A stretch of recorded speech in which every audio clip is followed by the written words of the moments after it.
just to start, this is part of our new season.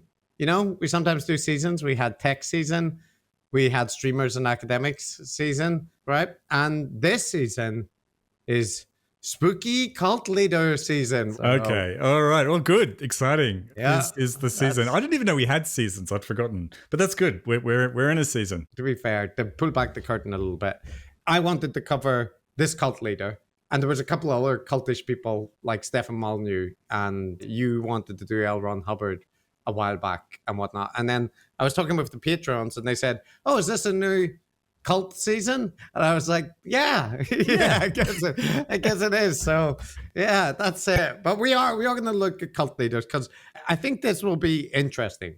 We're looking at Keith Raniere, who was the leader of a self-improvement cult in America called NXIVM, right? And there's been a lot of documentaries about it. We're going to talk a bit and introduce it. So somebody, I think it was one of the patrons, shared the video of Allison Mack interviewing Keith Raniere. And this is when she was a kind of high-ranking member in NXIVM, right? So this is, in essence, a cult follower interviewing the cult leader, right? Before the downfall of the cult, because now there is a downfall of the cult. But I recognized a lot of techniques, rhetorical styles from the sense-making content that we had just covered and various things that I've heard Eric Weinstein and others doing. And it did interest me because the other cult leader that we've previously covered, Reverend Moon, maxed out the Grometer, right? So it made me think that most of the features that we cover in the Grometer, they are negatively valenced, especially when they come together as a pattern of behavior, right? And most of the figures that we're covering, they haven't gone on to find their own compounds and develop their own cult movements. But I do think there's a lot of parallels in what's going on. And so maybe it might be that a lot of the rhetorical stuff that we're covering, if you add additional elements, it easily veers into cultic behavior. Yeah, and I think the caveat that should be made in finding these points of similarity between what is really an abusive cult and their styles of communication and our gurus is not to say that everyone we cover who talks and sounds like this or uses the same tricks is in the process of making a cult or is necessarily setting out to abuse people like Raniere did. But what you can say is that there are certain common denominators, certain points of similarity, points of overlap that do not necessarily exist with other types of discourse, scientific discourse, for instance. So it's good to look at it. So now look, this NXIVM cult, Chris, I was one of the people who, like, I'd heard about it, I had a vague understanding of it, but I really didn't know that much about it. So what was the cult all about? Just give us a potted history. It was essentially a kind of self-improvement cult. I mean, it obviously didn't market itself as a cult, right? And it revolved around this charismatic founder, Keith Raniere. Keith Raniere previously had a history in multi-level marketing and also had been involved with Scientology and so on. And investigations revealed also to have a penchant for underage girls in relationships, right? So he was someone that had a kind of long history of exploitative systems and targeting vulnerable people. And then he developed, with the help of another person that he met who was a therapist and had some experience in other techniques, he developed various courses. So they were originally called executive success programs, and then they went on to rebrand under NXIVM. But executive success programs were still one of the, like, you know, the kind of courses that were being run. But there was a whole bunch of courses that came in, and like a number of cult movements, they recruited some people that had higher profiles or success. He recruited two heiresses with a lot of money who bankrolled him to the tune of hundreds of millions, right, including funding his court cases and allowing him to lose lots of money on stock market investments, and a Hollywood actress, Allison Mack, who is the other person in this video. And there were various exposes that came out over the year, but eventually there was one in the New York Times that revealed branding rituals for a particular group within NXIVM of devoted female members, where they were going through branding ceremonies and they were entering master-slave relationships. And yeah, and it was all extremely exploitative. He fled to Brazil, was arrested and extradited back. And when he was arrested, he was in the middle of a group orgy. He hid in the cupboard and then was captured, taken back, and is I think sentenced to 120 years for various crimes, right? Like including financial exploitation and fraud, but also all of the stuff around like abuse and manipulation of members. And Allison Mack is now out. She was also sentenced, but only to a couple of years, because she was involved in organizing the abuse of some of the women in the group. So yeah, but she was a member, so a victim and an abuser. Yeah, and the process took years. It should be said. Oh yeah, yeah. Like when you hear about these cults, you think, well, why would anybody do this? Why are they allowing themselves to be branded or whatever? Surely no one just says yes to that kind of thing. And of course they don't at first. At first it's all executive success, and it starts off very mild, and it's all very much therapeutic talk and high-minded philosophy, ethical frameworks. And like the interview we're going to hear, this kind of stuff, it all sounds kind of good. And then step by step, though, you get drawn further in, more and more is asked of you. It becomes more totalizing, and then you end up in a place where basically people are being actively abused. So by the end, in that inner sort of circle of women who were victims of this, they were coerced into providing explicit photographs and damaging confessions to provide collateral, basically blackmail material. As you said, they were branded with Raniere's own initials. And Allison Mack's, yes. And Allison Mack's, yep, with a cauterizing pen without anesthesia. I think you said it took hours and within a filmed kind of ceremony. They were systematically starved, subject to sleep deprivation, and also manipulated, of course, into sex with Raniere. All of this was presented under the guise of kind of self-help, self-improvement, overcoming their limiting beliefs. Some women were confined for months. And the collateral they'd given was used to threaten them with public humiliation and legal consequences. And they were, of course, routinely humiliated as part of this process of indoctrination and control. So it's pretty dark stuff. Yeah, and there is also, like, as is often the case with like cults. So you mentioned collateral, and like the same with Scientology and other movements like that.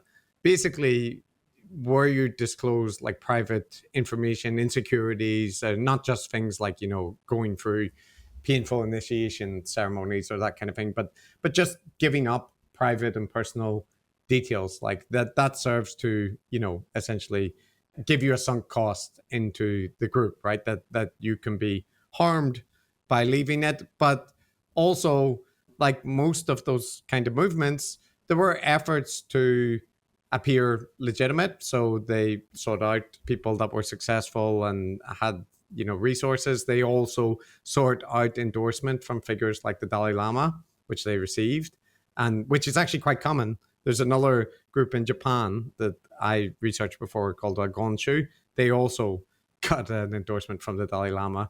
And Aum Shinrikyo had some involvement with that. So Dalai Lama tends to be like someone that various cult movements seek out, right? And it's basically interaction with mainstream religious authorities that are, recognized, gives them validation. And Keith Raniere, just to link in with some of the other stuff that we've covered in recent guru figures, did claim to have an IQ of over 200. And it was temporarily in the Guinness Book of Records, I think, until like in 1989 or somewhere thereabouts. So this is another high IQ individual, although his school records said that he had a GPA of like 2.2 or something like that. So, this familiar pattern. Yes. One thing I came across, Chris, a psychologist had looked at this using Lifton's 8 criteria for thought reform, right? Which is basically something that this psychiatrist developed, this framework of criteria from studying actually Chinese brainwashing of POWs during the Korean War. And I won't go through them all, but there's a bunch of... Brainwashing, Matt, not a term that us people that are interested in cult studies enjoy so much. Yes, must use the right language, I suppose. So anyway, but I won't go through them all, but there's stuff like controlling the environment, mystical manipulations, demand for purity, demand for purity, sacred science, claims of absolute truth, confessions and total psychological exposure. A lot of interesting and very dark manipulative practices. And NXIVM seem to just hit all 8 criteria out of the ballpark, not surprisingly. So I guess you could say it is a classic archetypal cult in terms of... exploitative cult, yes. Exploitative cult in terms of achieving total psychological control over its victims. Yes, and I think Lifton's 8 features are useful like warning signs, right? Where they're present, be careful when there's lots of them, just like when the barometer dings, right? And we'll see as we have a look at it. So one point to note in this is a conversation that was produced by NXIVM, I believe, to kind of promote their approach. I can't remember if this was intended for members or non-members, but it is clear that it's presented in a public-facing way, right? Yeah. This is a member of the group, a high-ranking member of the group, asking the leader questions, right? And you can hear this from the first framing. It was funny when I sat down yesterday to write out my questions. I was like, wow, I have a lot of questions for you. Even though I've been your student for years and I get to spend all this time with you, I feel like there's always such a wealth that I can... But when you have the opportunity to put a bright light on me and just question... Yeah, exactly. What the hey? I have to take advantage. A quick question about the timing of this interview. I don't know if you know, but how far had the cult progressed at the time of this recording? Do you know? I'm just curious as to whether or not all of the dark things we mentioned earlier were already transpiring at the time of this recording, or whether they happened shortly afterwards. I don't know in exact relation to the worst practices, but I mean, right from the beginning, there was a lot of exploitation going on. So whether the branding had taken place yet or not, I don't know. But I would imagine calorie control and all that kind of business was already going, because that was like a long-term practice. We also probably should mention at the very start, but there's a bunch of documentaries on this that go in some detail.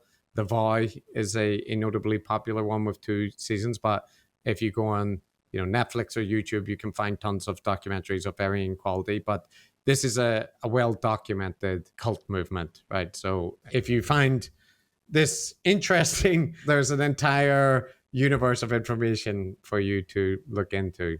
Cults are something that Netflix tends to like exploring. So there's a lot of documentaries about cults. So I don't know exactly, but there definitely was a lot of abuse going on at this time period. So this is the introduction to it. She's got a chance to interrogate him, and he's gonna give some of his wisdom to everybody. Yes, and you'll hear it more in other clips, but the sense of genuine enthusiasm and admiration from Allison Mack towards Raniere is very palpable. Like, it's almost uncomfortable to watch because it looks like someone who's really in love with the other person, like, just hanging on their every word. So she looks very, very invested in him. Like, if you didn't know the relationship, you would think like she's coming on to him like extremely strongly. So yeah, it's the body language is really obvious. Yeah. So the first topic that they start to touch on is on the issue of creativity, because she is an actress, right? So this is a topic kind of close to her heart. I gotta say a bunch of things that are just not creativity. Creating creativity. There's a creative act. Or is it like a muscle that you can build? Or a scientific act. Yeah. Well, exactly. I normally speak of science and creativity as sort of being somewhat opposite, but they're not really. I mean, inherent in science is this notion that we can have free will, and there's even in science things like the Heisenberg uncertainty principle that talks about our limits on how we can observe things and stuff like that. But, a point is, if we have something that we can predict, it becomes not creative at all. it has no free will, and it's science.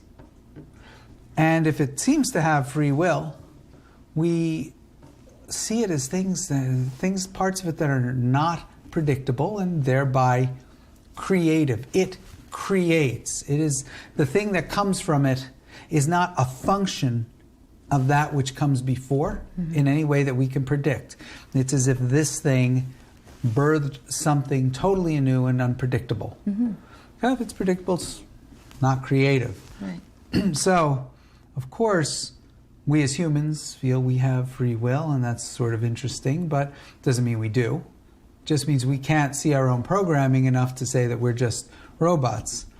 You know, if it ever comes about that we find that we are truly just robots, automata of sorts, I think all creativity is out the window then. Totally, because then it's just pre-programmed into you. Yeah, so that which makes us not a scientific, predictable thing is creativity. So it's a very innocuous conversation, isn't it? Like there's not all of that dark stuff we talked about. You won't be hearing any of that specifically here. You might get some echoes at some point, but we're just talking about creativity, Chris. It's just that essence. It's just that thing that is not predictable. It's what's the meaning of it, of creativity? A lot of big thoughts, Matt. You know, so basically there he pairs creativity with science and says, you know, science is the kind of rigorous application of, you know, knowledge, but it's kind of reductive. The creativity is more about the human spirit. You got invoked the Heisenberg uncertainty principle. Good to get that in there, right? And automatons, Matt, you know, automatons, robots, if you will, right? So I do think it's worth noticing that there is throughout this whole conversation, and this is the first response, there's a sprinkling of references to, you know, physicists, artists, philosophers, right? It's the way that Eric Weinstein and others do their scholarship, which is decoratively.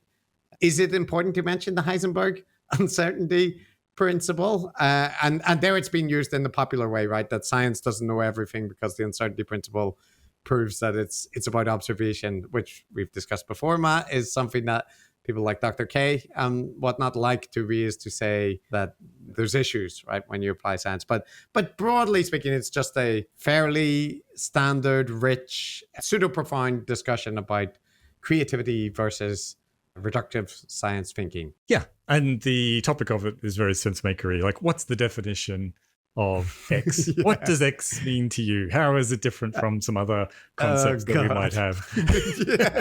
Yeah. So it continues. Here's a little bit more of that. Unfortunately, creativity in itself has a more rigorous or, I would say, pure aspect. And then, as with many things, and we as humans love to do this, use it as an excuse. There's a saying that talent, it's by Schopenhauer, talent hits the target no one else can see. No one else can hit. And genius hits the target no one else can see. So whenever I hit my volleyball, I serve my volleyball off of the court completely, it's just genius. That's using something as an excuse. Would you call the Schopenhauer quote decorative scholarship too, Chris? How dare you? Quite possibly. One of the things that he mentions, though, which is a unique characteristic specific to him, is like he had a fascination with volleyball, and he implemented this as part of NXIVM, that like part of the thing was coming to late night volleyball practices with him that would go all through the night. And like, yes, it was part of like leading to sleep deprivation for members, but it also demonstrated like he was up all hours of the night, you know, practicing volleyball. And then, as it turned out, like he was actually sleeping and lying around most of the day. But, you know, to other followers, it gives the impression that he's operating on very limited sleep. But just the obsession with volleyball is a very specific, unique aspect that I've never seen in any other leader. But they all have their things, right? Yeah, I didn't know it was possible to be obsessed about volleyball. Yeah. But probably the least of his crimes, but still odd. Still odd. Yes, and you did hear, you know, a self-deprecating note there, Matt, when he misses in volleyball. That's just genius, right? Like, because that's yeah.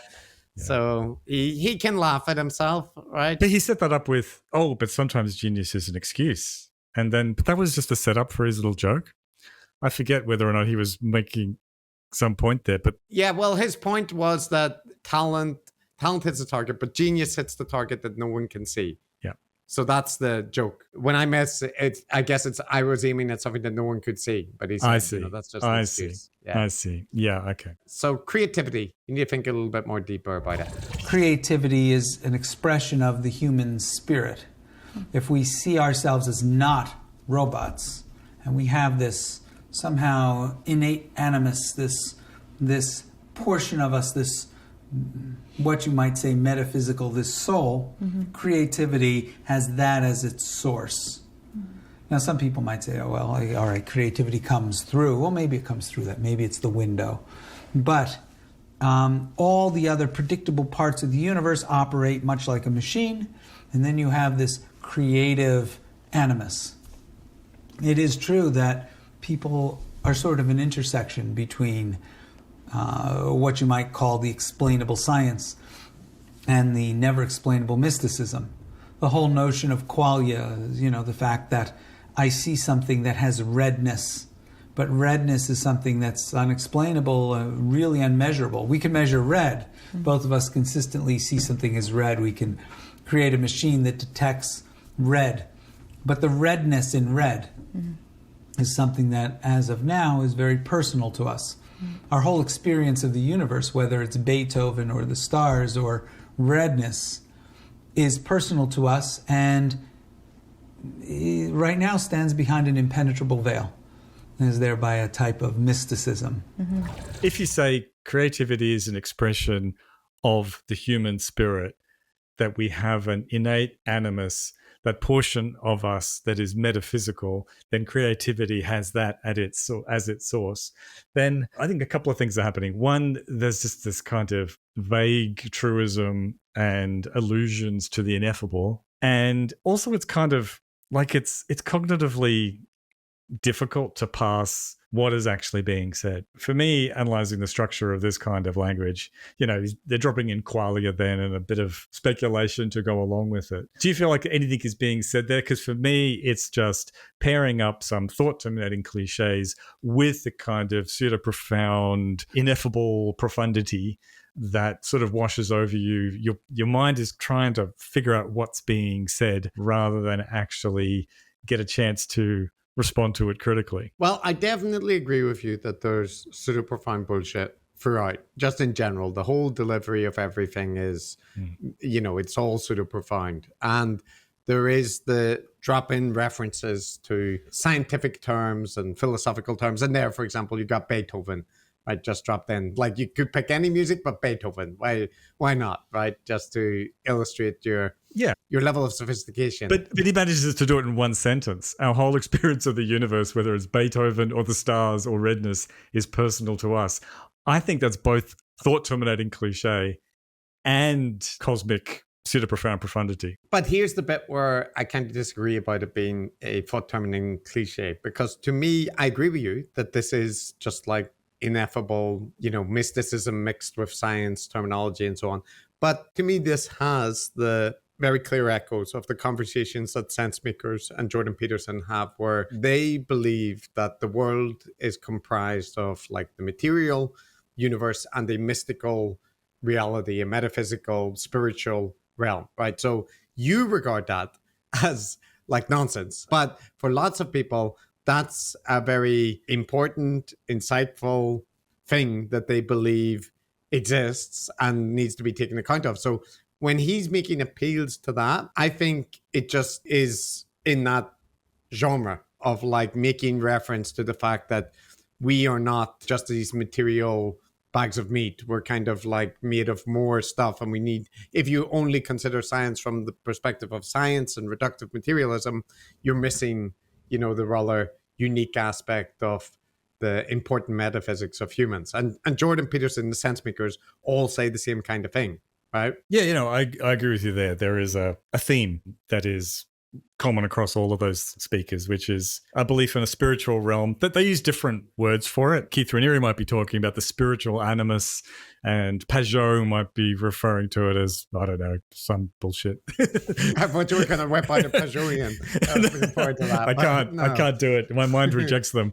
But yeah, like the common denominator is a kind of Gnostic rumination on our eternal spirit and these sorts of notions. I think the references to philosophy and science and stuff, it's all very decorative, and it gives it a bit of academic weight. Oh yes, and just to illustrate, Matt, this came up almost immediately after that section. Of course, we like to think of creativity in a functional sense. Creativity as applied to the arts. But one could say that the essence of creativity is biopoiesis, which is the creation of life. Here we have this inanimate planet. We have all these different chemical sort of things going on, this environment, maybe even creating things like amino acids. And then somewhere along the line, there's this spark, a flash, whatever it was.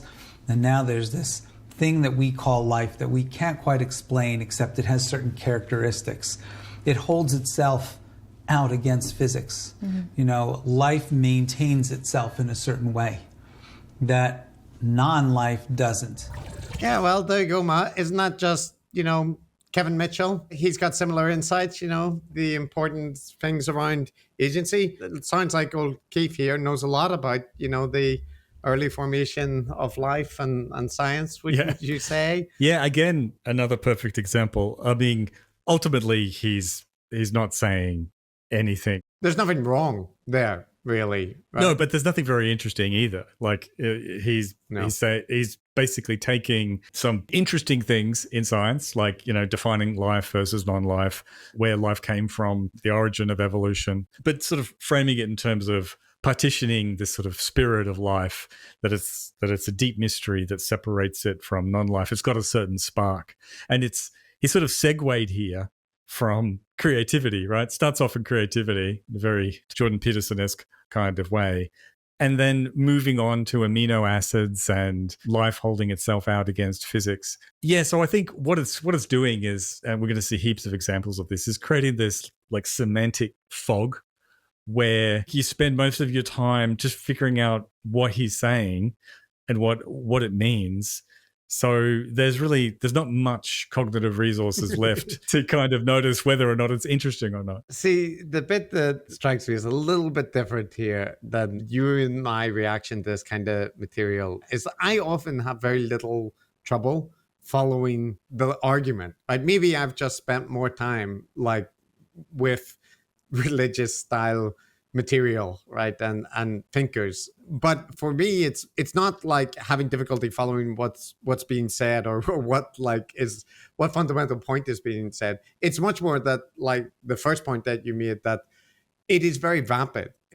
Insofar as it is true, it is banal, and insofar as it's novel, it is highly speculative, very spiritually infused, and relies on like accepting all of the framing. But I don't know that the level of complexity is that hard yet. But perhaps you're misunderstanding me, because I perhaps maybe being uncharitable. But no, I mean, if you look at how long it takes for him to say the vapid, inane thing, right? If you look at the language that is being used, the allusions that are being made, it may not take much cognitive work for you, Chris, but we know how exceptional you are.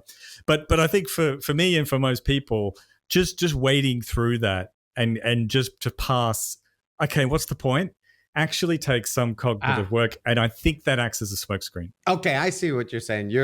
I agree on that point, that like basically like a lot of the gurus that we cover, they don't mind going on extended tangents and, diverting off into stories or other areas. Like Eric Weinstein's response to things, right, often take the same characteristics. So I agree in that respect that like actually answering the question often takes a long time for them. So yes, in that regard, it does require some cognitive load to like trace it all back. But I guess my point is just like, I think for people that find this kind of material stimulating, this is like lighting up the thing. They like people to go on extended tangents and stories and, link it into other topics. So going across all the different areas that they know and linking science and religion, that's something that people find appealing. Not us, Matt.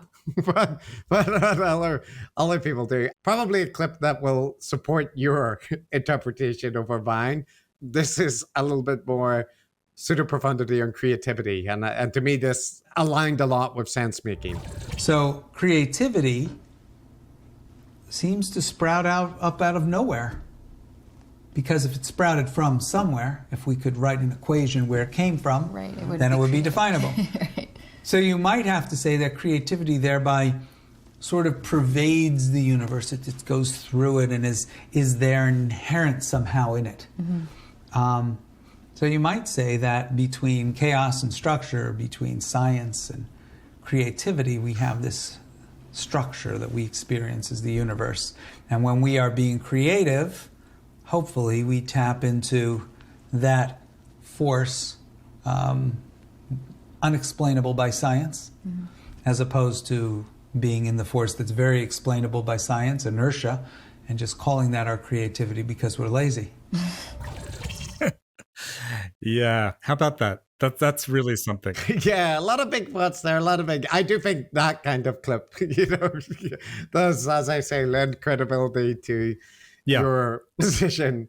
Let me develop my position, because I think this is another good example of it.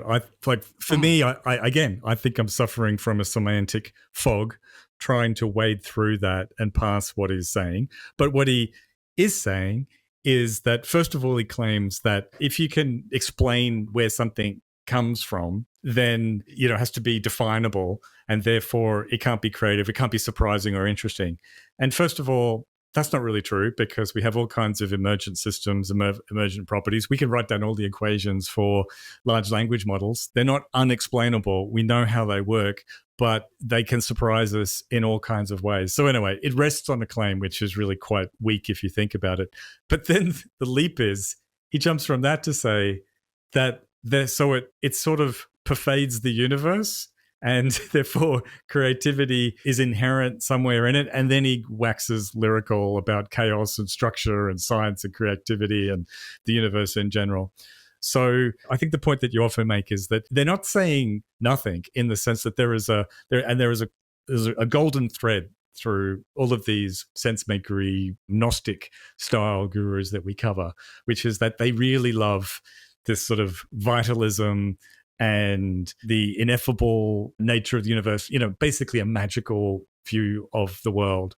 This is what they like, and in various different ways, they're sort of talking towards that. Yes, I think there are a bunch of people that hear that kind of conversation and go, no, it's very clear. He's just talking about, the difference between creativity and like the scientific approach, right? Like, I feel that there are people that are more versed in that kind of poetic language who don't find the thread hard to follow that, like, Jordan Peterson is weaving, even as he roams all over the place. So for you and me, it doesn't appeal, and sometimes we get bored and check out of what they're talking about.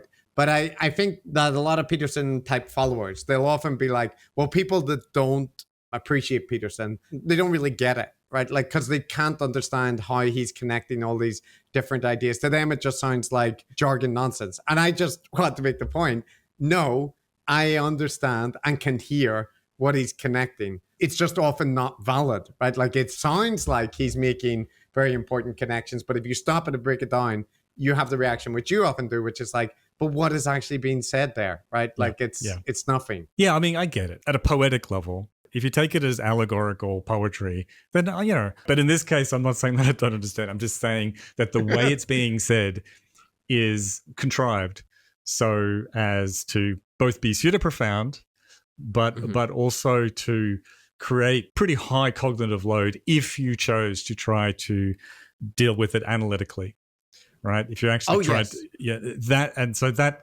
that's almost an impossible ask, especially when they're talking for hours.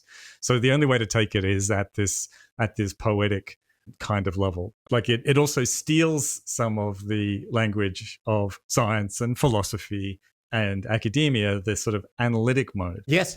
And actually, I think with all of these groups, there often is a very dense semantic network and references and a whole analytical system and framework attached to it, which is what I think sometimes people miss. The same thing with conspiracy theories. Conspiracy theories can often be very dense and like involve a huge amount of time and effort to learn all of the individual details that connect them together. And so I think in that respect, like there is often a demand put on the follower that, you need to make sense of this kind of dense subjects that I'm referencing to. Well, this is almost how I'd frame it. There is a kind of discourse like this that isn't really meant to be clearly understood at a basic level. Rather, it is more of an induction, like an induction of the listener into an entire cosmology, an entire worldview. It's something you accept or not. It's not something you actually like understand and then can make a rejoinder to. No. A critique of. So I think that it just differs in a very fundamental way from the kind of language that you would see in good academic contexts, where actually the language is very simple, right? It's quite straightforward. That's not what academia is noted for, though, is its simple, forward exchange of ideas. I know. I mean, it can be bad, let's face it. But, the good academic writing is like, has short sentences, is very concrete. Yeah, it's as technical as it needs to be. Exactly. So it shouldn't be hard to understand what's being said. What it might be describing something that is quite complicated. There's a lot of details and so on, but they're all very concrete. And at the end, you can basically make a rejoinder to it, right? Some of the claims could be wrong. There could be flaws in some of the reasoning, yada, yada, yada. This is different, right? This is the kind of language it's hermetically sealed, right? You take it on. It's designed to be accepted holus bolus. Right. Well, we'll see as it goes on that like it's kind of presented that not accepting this would mean that you're flawed in some way, right? Or you're not understanding things correctly. And like this is, as you say, Matt, like it is a conversation which is designed around transmitting the authority of Keith Raniere. That's what it's about. That's right. And this is called epistemic closure, right? This is where if you don't accept it, there's something wrong with you. and most of these things have been said about us, Chris. We're being too literal. We're not operating at the correct meta level, or we're stuck in propositional thinking. Yeah. Or you haven't done the work by, listening to, 50 hours of stuff. It's transformative. So it is a thing that you're in a position to accept as is. Or not. Exactly. And even if you go to the baller and listen to the whole 50 hours of it, which I might do, you're then just a bad faith operator anyway. So there's no way to consume the content and disagree with it and be like a good faith operator, right? That is the way the gurus operate. That is the way Keith Raniere operates. And there's actually, you can hear a little bit more of this dynamic in the interaction here. Still on creativity. If I know it's coming and I completely know it's coming, then it's not creative, it's scientific, and therefore it's no fun. Interesting. But I don't necessarily agree with the cultural tints and slants on creativity. Right. So I think interesting. What is the basis of actually what you're asking? So it's almost like I'm like seeing it more as like the difference between something that's like entertaining versus something that's just original or surprising. But surprising even leads to just entertaining. Yeah.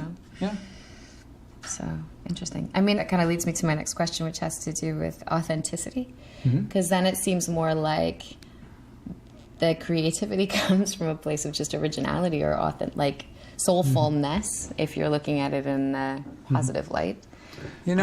Authenticity and creativity are an interesting match. This was, part of the echo of sense making to me, Matt, where, okay, you've raised another word, right? You brought another concept to the table. Let me link that together. But here I just noticed, we're going to hear more clear examples of this, but see Allison Mack responding with saying, interesting, the pregnant pauses that Keith Raniere inserts. And then he turns the tables just here a little bit, but he'll do it much more later, where he says, what is the basis of actually what you're trying to ask me about creativity, right? And that's like, you tell me, like, what are you trying to get at here, right? And it's that like flipping round to, okay, you asked me a bunch of questions, but have you really asked me anything yet? And he's not doing it in a confrontational way yet. But I just want to note that dynamic about words. It's the student talking to the master, right? So the master can always say, well, you haven't quite got this yet, right? Yeah. It is interesting. This is this conversational judo that Dr. K is very good at. There are different reasons for asking questions. You can ask a question because you genuinely want information about something, or it can be used as a rhetorical ploy or as a manipulative technique or as a launching pad for yourself. And we'll see quite a few examples of that through this. Yes, we will. And you know what? Some term that we often love, we love this. This is just, it jives with us so much is whenever people talk about their authentic selves and uncovering their authentic selves, doing the work to, discover what is authentic within them. So let's hear a little bit about that, what that process involves. We don't like to think of ourselves as robots. And if you are coming off as robotic, most people say that's somehow inauthentic. There has to be an inauthenticity to that. Because we're not robots. So what does it mean to be authentic? When someone's authentic, you feel them. You have this feeling of a soul there. Right. Not a robot, not some pre-programmed, contrived face or something along those lines. It just seems to come naturally from their experience of existing on this planet. From the time they are conceived and they become a child and grow and all of this thing, they gather this unique impression of existence. And authenticity somehow is a manifestation of all of that. And it also relates to wisdom. I always say wisdom is taking your life experience and being able to apply it in a decision. It's a global way of acting as opposed to a narrow way where, I feel like doing this. I'm not thinking of anything that ever happened to me. No lessons have ever been learned, and I'm just going to go and do this thing. Likewise, authenticity has no additional layers of artifice, no trying to be something that you think you should be. It's just a pure state of being. So one would say authenticity is being as you are and expressing as you are, at least to some degree. Big ideas there, Matt. Are you an authentic self? I just have to say that trying to be my ultimate authentic self, Matt, is something I would never do. It is so far away from my personal philosophy. You big robot. You're such a pre-programmed robot. So a few things here, Chris. First of all, this is the perennial sense making. Here's another word. Let's talk about what it means and how it's defined and so on. Sure, that's... He threw in wisdom there. We got wisdom, authenticity, and creativity. Big thoughts, big concepts. Big words. Yeah. I mean, and look, I am somewhat poisoned by the fact where I know where all this goes, right? I mean, and the listeners do too. We all do, right? But I think there's a general rule there. Like this kind of language about becoming your pure self, a pure, authentic, real, natural person, right? Seekers want this. But it sounds liberating, right? Being free of artifact, not trying to be who you think you should be, dropping all the artifices, right? I mean, there can be a trap there, right? Because this kind of true authenticity can mean having no protective layers, no boundaries, and no filters. So if you're feeling like you're hesitant, any acts of self-protection, you're being inauthentic, right? You're being oppositional. You're being, and like, again, I want to emphasize, I'm certainly not accusing any of the other gurus we've covered of being on the same level, but the same techniques can be used by all kinds of people. And I remember Dr. K using similar kinds of language where anytime he gets an answer that he doesn't like, or anytime he wants to, I guess, force people towards a direction, he can use this kind of language. What are you hiding there? What are you afraid to confront? Yeah. Right? What did you mean by that question?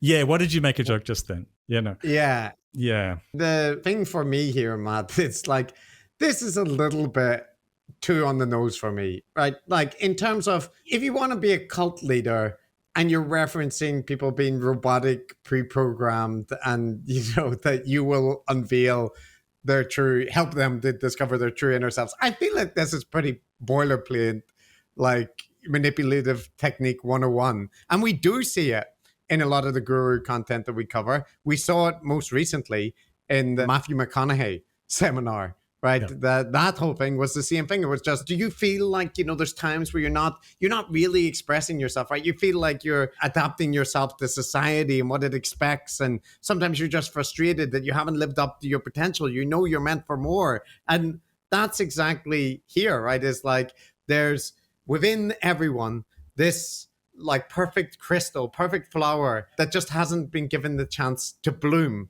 And if you just stop, if you put these techniques, and the techniques can be whatever the people want to suggest, it will be beneficial to you. And I think it does echo how often we hear the gurus talking about this kind of self-help palaver as well. Like, Jordan Peterson didn't rise to prominence on the back of his political takes. He rose to prominence because of his self-help content. And a lot of his self-help content is talking about people not, behaving in accordance with their true values, their true self. And it's like a Cartesian split, right? There's the person you are right now, and you're broken, right? You're in a state of deficit. Yeah. And then there is this true spiritual being that is inside you, and I'm going to help you get out. I mean, this is why the sense makers love to talk about the meaning crisis all the time. They want there to be a meaning crisis, right?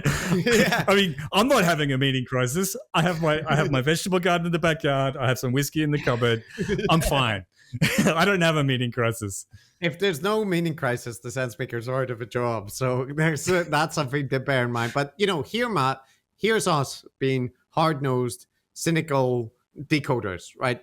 There is a null response to this kind of talk. And you mentioned about people who are seeker predisposed, right? Yeah. Let's just hear how Allison Mack responds to him talking about authentic selves and creativity and so on. And as you are is, of course, the sum of your whole past.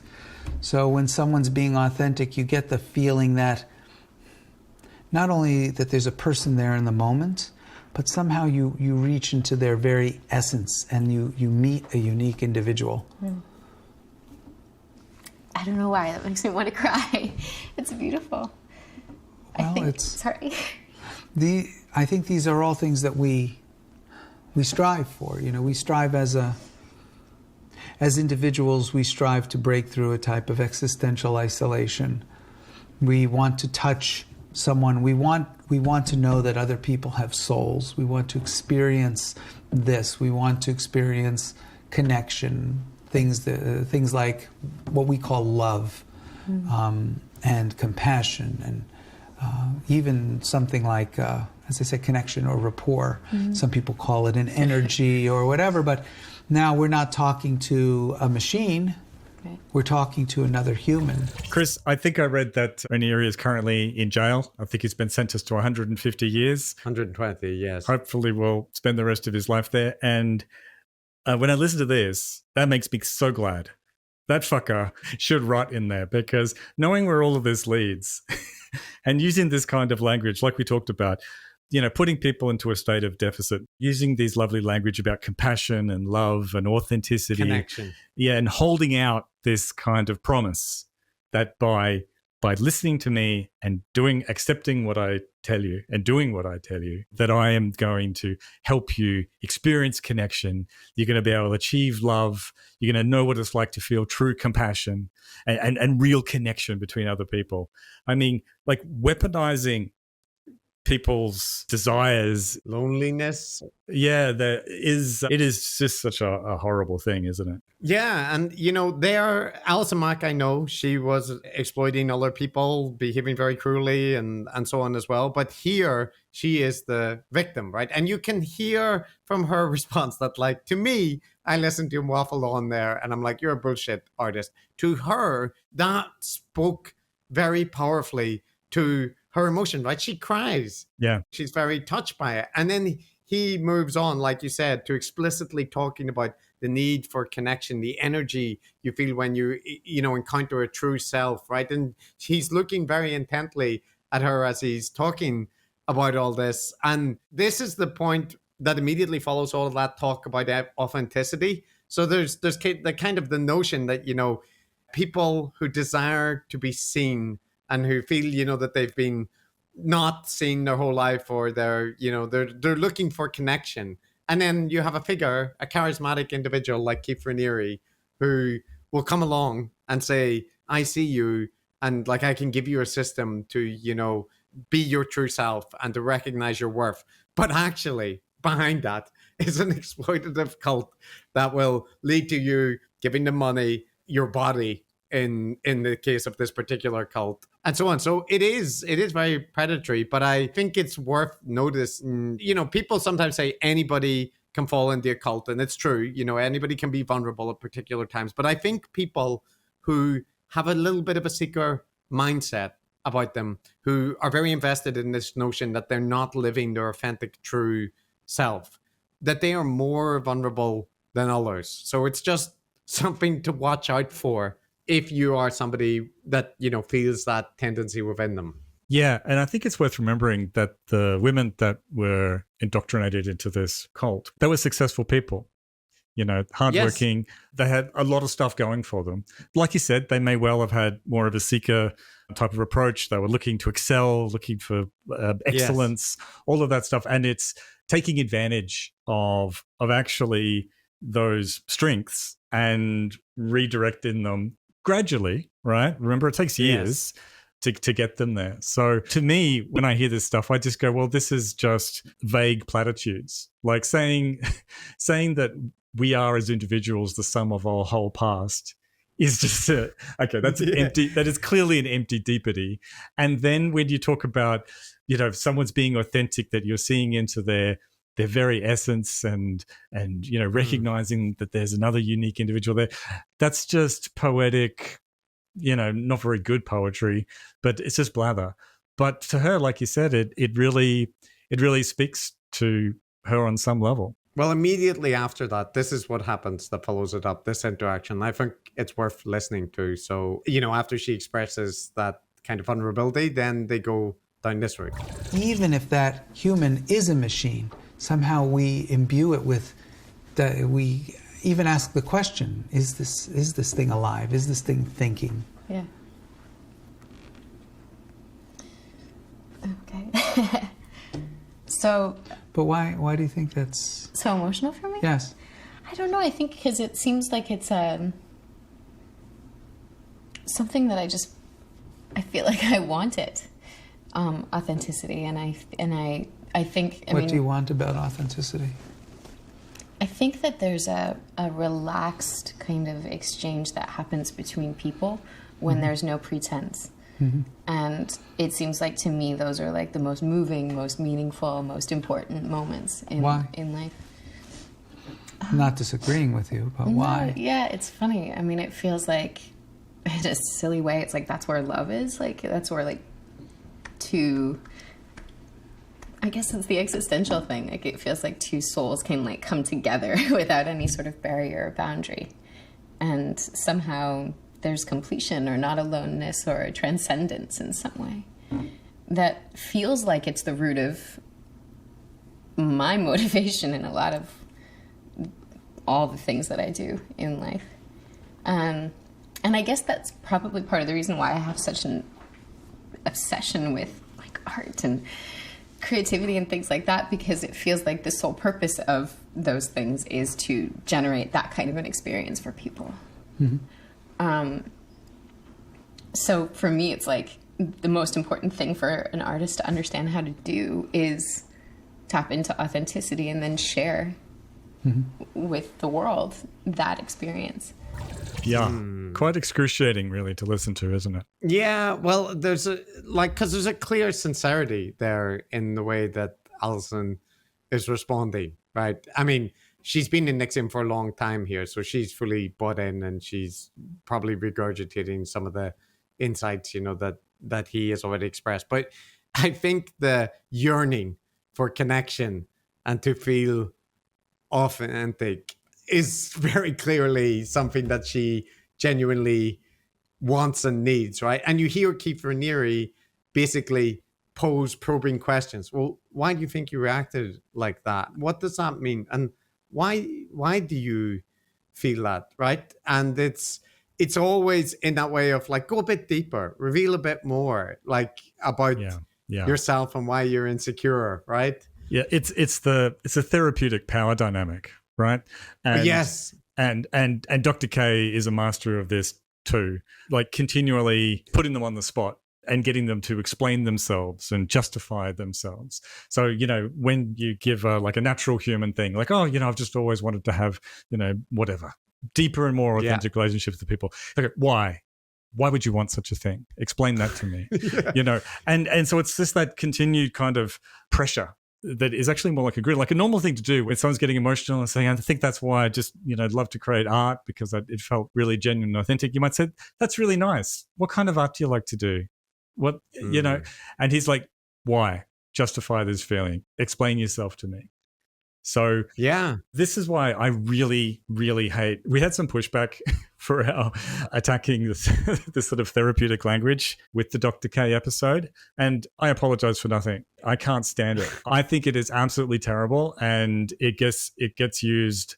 It doesn't always get used for cultish reasons, but it's on a spectrum, and I don't think it's healthy. Yes. Well, why don't I just play a couple more clips specifically on that questioning methodology, right? So this is a little bit later in the conversation, but I think you see a similar dynamic here. Interesting. So it's like looking at insecurity in terms of unpredictability as opposed to like the self-loathing way that I look at insecurity. Well, what do you think of as insecurity? Well, I think of insecurity as in like the root of like stage fright, or like the reason why I feel nervous. What's the root of stage fright? It's like a fear of rejection, a fear of... Well, tell me more about that. That was one of my questions, because I said, like, after 30 years of acting, I still get so nervous sometimes when I'm about to do something that I can't. They say that about I believe the best actors and athletes and ethicists or whatever it is have a strong degree of weight and insecurity going into something. They say Barbra Streisand has extreme stage fright. I think George Soros, the investor, said if he thinks he understands an investment completely and doesn't see a way that it would fail, he feels very insecure indeed. He has to see the uncertainty to feel good about it. It's interesting that you say that, because I definitely find that insecurity keeps me sharp, like keeping a room a little cold. It's like it keeps you awake. But there's a difference between that kind of insecurity that drives focus and then the kind of insecurity that paralyzes expression. Well, I think you're confusing insecurity with the effects of insecurity. Like, do you know what I'm going to say right now? No. You're insecure about that? Yeah. Is that scary for you? No. Why not? Because I trust that what you're going to say is going to be good. And in the end, you're going to be okay. I'll be fine, yeah. I think an interesting maneuver during that was his redefinition of insecurity from meaning self-doubt and fear, right, which is more normal, to any kind of uncertainty or unpredictability about what's going to happen next. So, and also that asking, the whole part of getting there was like questioning her more about, tell me more about your insecurity. Why do you feel insecure about stage fright or, whatever? And then, I guess it's about rejection. What is it about rejection, right? Like it's not probing of vulnerabilities that I feel makes people vulnerable, right? And then when you step in as the master and say, well, look, what you're misunderstanding there about insecurity or fear, right, is blah, blah, blah, blah. And you can put anything in. But one of the things that sense makers like to do is say, well, this word that you've defined this way is actually, better defined in this idiosyncratic way that I have. And that makes it more deep. Yeah, like it does come across as like continually cutting the ground out. This is kind of like, it's about stage fright now, right? So it's not exactly necessarily a highly pretentious topic, but it seems like the pattern there is like continually cutting the ground out from underneath her in terms of whatever she thinks about it is kind of wrong and not quite right. And, she can't really be trusted. You can't really trust herself to even interpret like her own sort of responses to things and feelings about stuff. And And also it does feel like she's already kind of been trained with certain kinds of responses, like saying, like, it's not scary to be uncertain about what he's going to do next because she trusts him. And because whatever he does will be good and she'll be fine no matter what happens. yeah. Turned out not. It's hard not to read sinister things with everything. So I realize there's some stuff there. But, that is the kind of structure of the conversation. And it's at the same time, it's so mundane and trivial, right? This kind of dissecting what it means to have stage fright. But I know. I think with these things, the process is the point. So the topic doesn't matter. Could be stage fright, could be some other random thing. What matters is kind of that undercutting and destabilization, and so creating ambiguity and creating space for him to lay down an interpretive framework. Yes, well, there's a bit later, Matt, where she's talking about, they get into this longer discussion, as you know, about like gender roles and women and their, how to be a wise woman is what she's talking about. And mostly in that, Keith Raniere is putting on a good front throughout it, right? But there was this one exchange, just a part in it, where he kind of chastises her. And I think it, again, highlights the dynamic. Whether you think this is a fair parallel or not, but it reminded me of Eric chastising Mick West, right, for the feeling in his body that he didn't like. So listen to this. We have like the elections happening with Hillary Clinton as being a candidate and all this. Everybody's like, women need to take more leadership roles and things like that. And I was just wondering, like, what your take was on that, given that your perspective is more humanist. I'm going to give you a short thing. Yeah. You're using a lot of male language. Right. And male things to describe this, and that's disrespectful to women. We wouldn't want to be disrespectful to women, would we, Chris? No.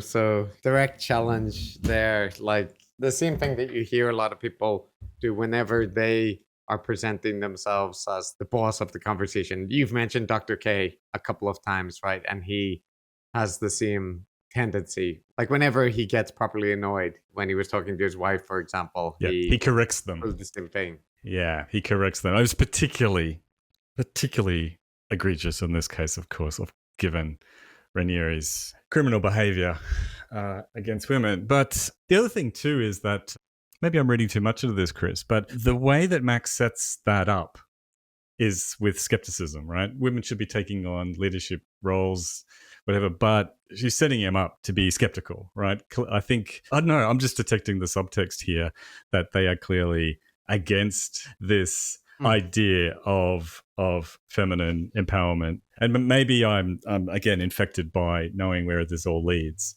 but it does sound like this is an elaborate way to be against it without sounding like you're against it. I can provide a bit more context for people that haven't heard that section. So this is how that topic is raised. I just was curious, what do you see as the greatest limitation between men and women in their quest to relate in a loving and compassionate way? I can be a little smart-ass. Yeah. Well, the biggest limitation that women have is that they're women. Yes. And the biggest limitation that men have is that they're men. Now, that is, of course, not only an intentional wise-ass oversimplification. Culturally, we form certain images about gender and about things like that in both men and women. And that, in some ways, lays the groundwork for the interaction. So that's introducing, about men and women and potential gender roles, limiting gender roles if you want. And, he starts off there, Matt, with a little joke about, the biggest problem for men and women is that they're men and women, right? Like that's it. But if I want to hear a little bit more, because this is talking in particular, NXIVM and Keith Raniere developed a bunch of different programs, right, for different groups. There was like a program focused on acting, which was the source program, which we'll talk about. Then there was Jeunesse, which was for women, specifically a women's group. There was SOP, which was a man's group.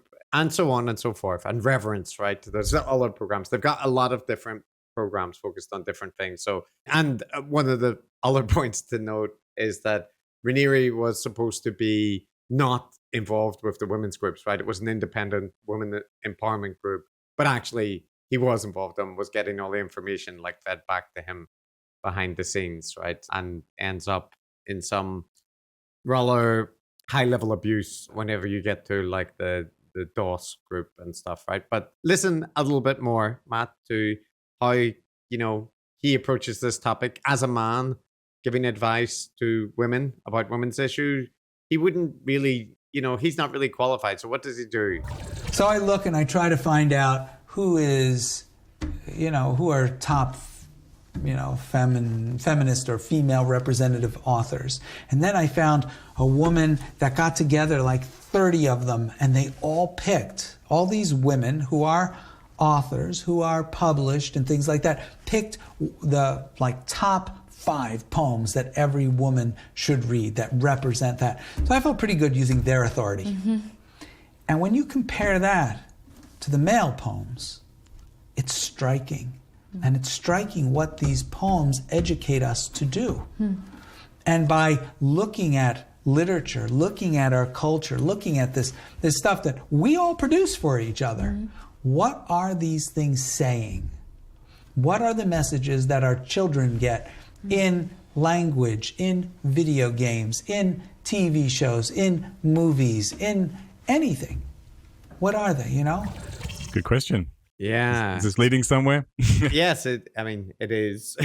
We know that it does lead somewhere, but I also think it's interesting just to note that this is, this kind of description is perfectly normal that you hear in media studies or in general, actually, in progressive circles about stereotypes around women. And it is legitimate because there are gender stereotypes and stuff. So I'm just pointing out that if you're talking about why would people find that this might be relevant or interesting, this kind of material so far, largely unobjectionable, just noting that there are stereotypes around men and women and that media and literature tend to reflect them, right?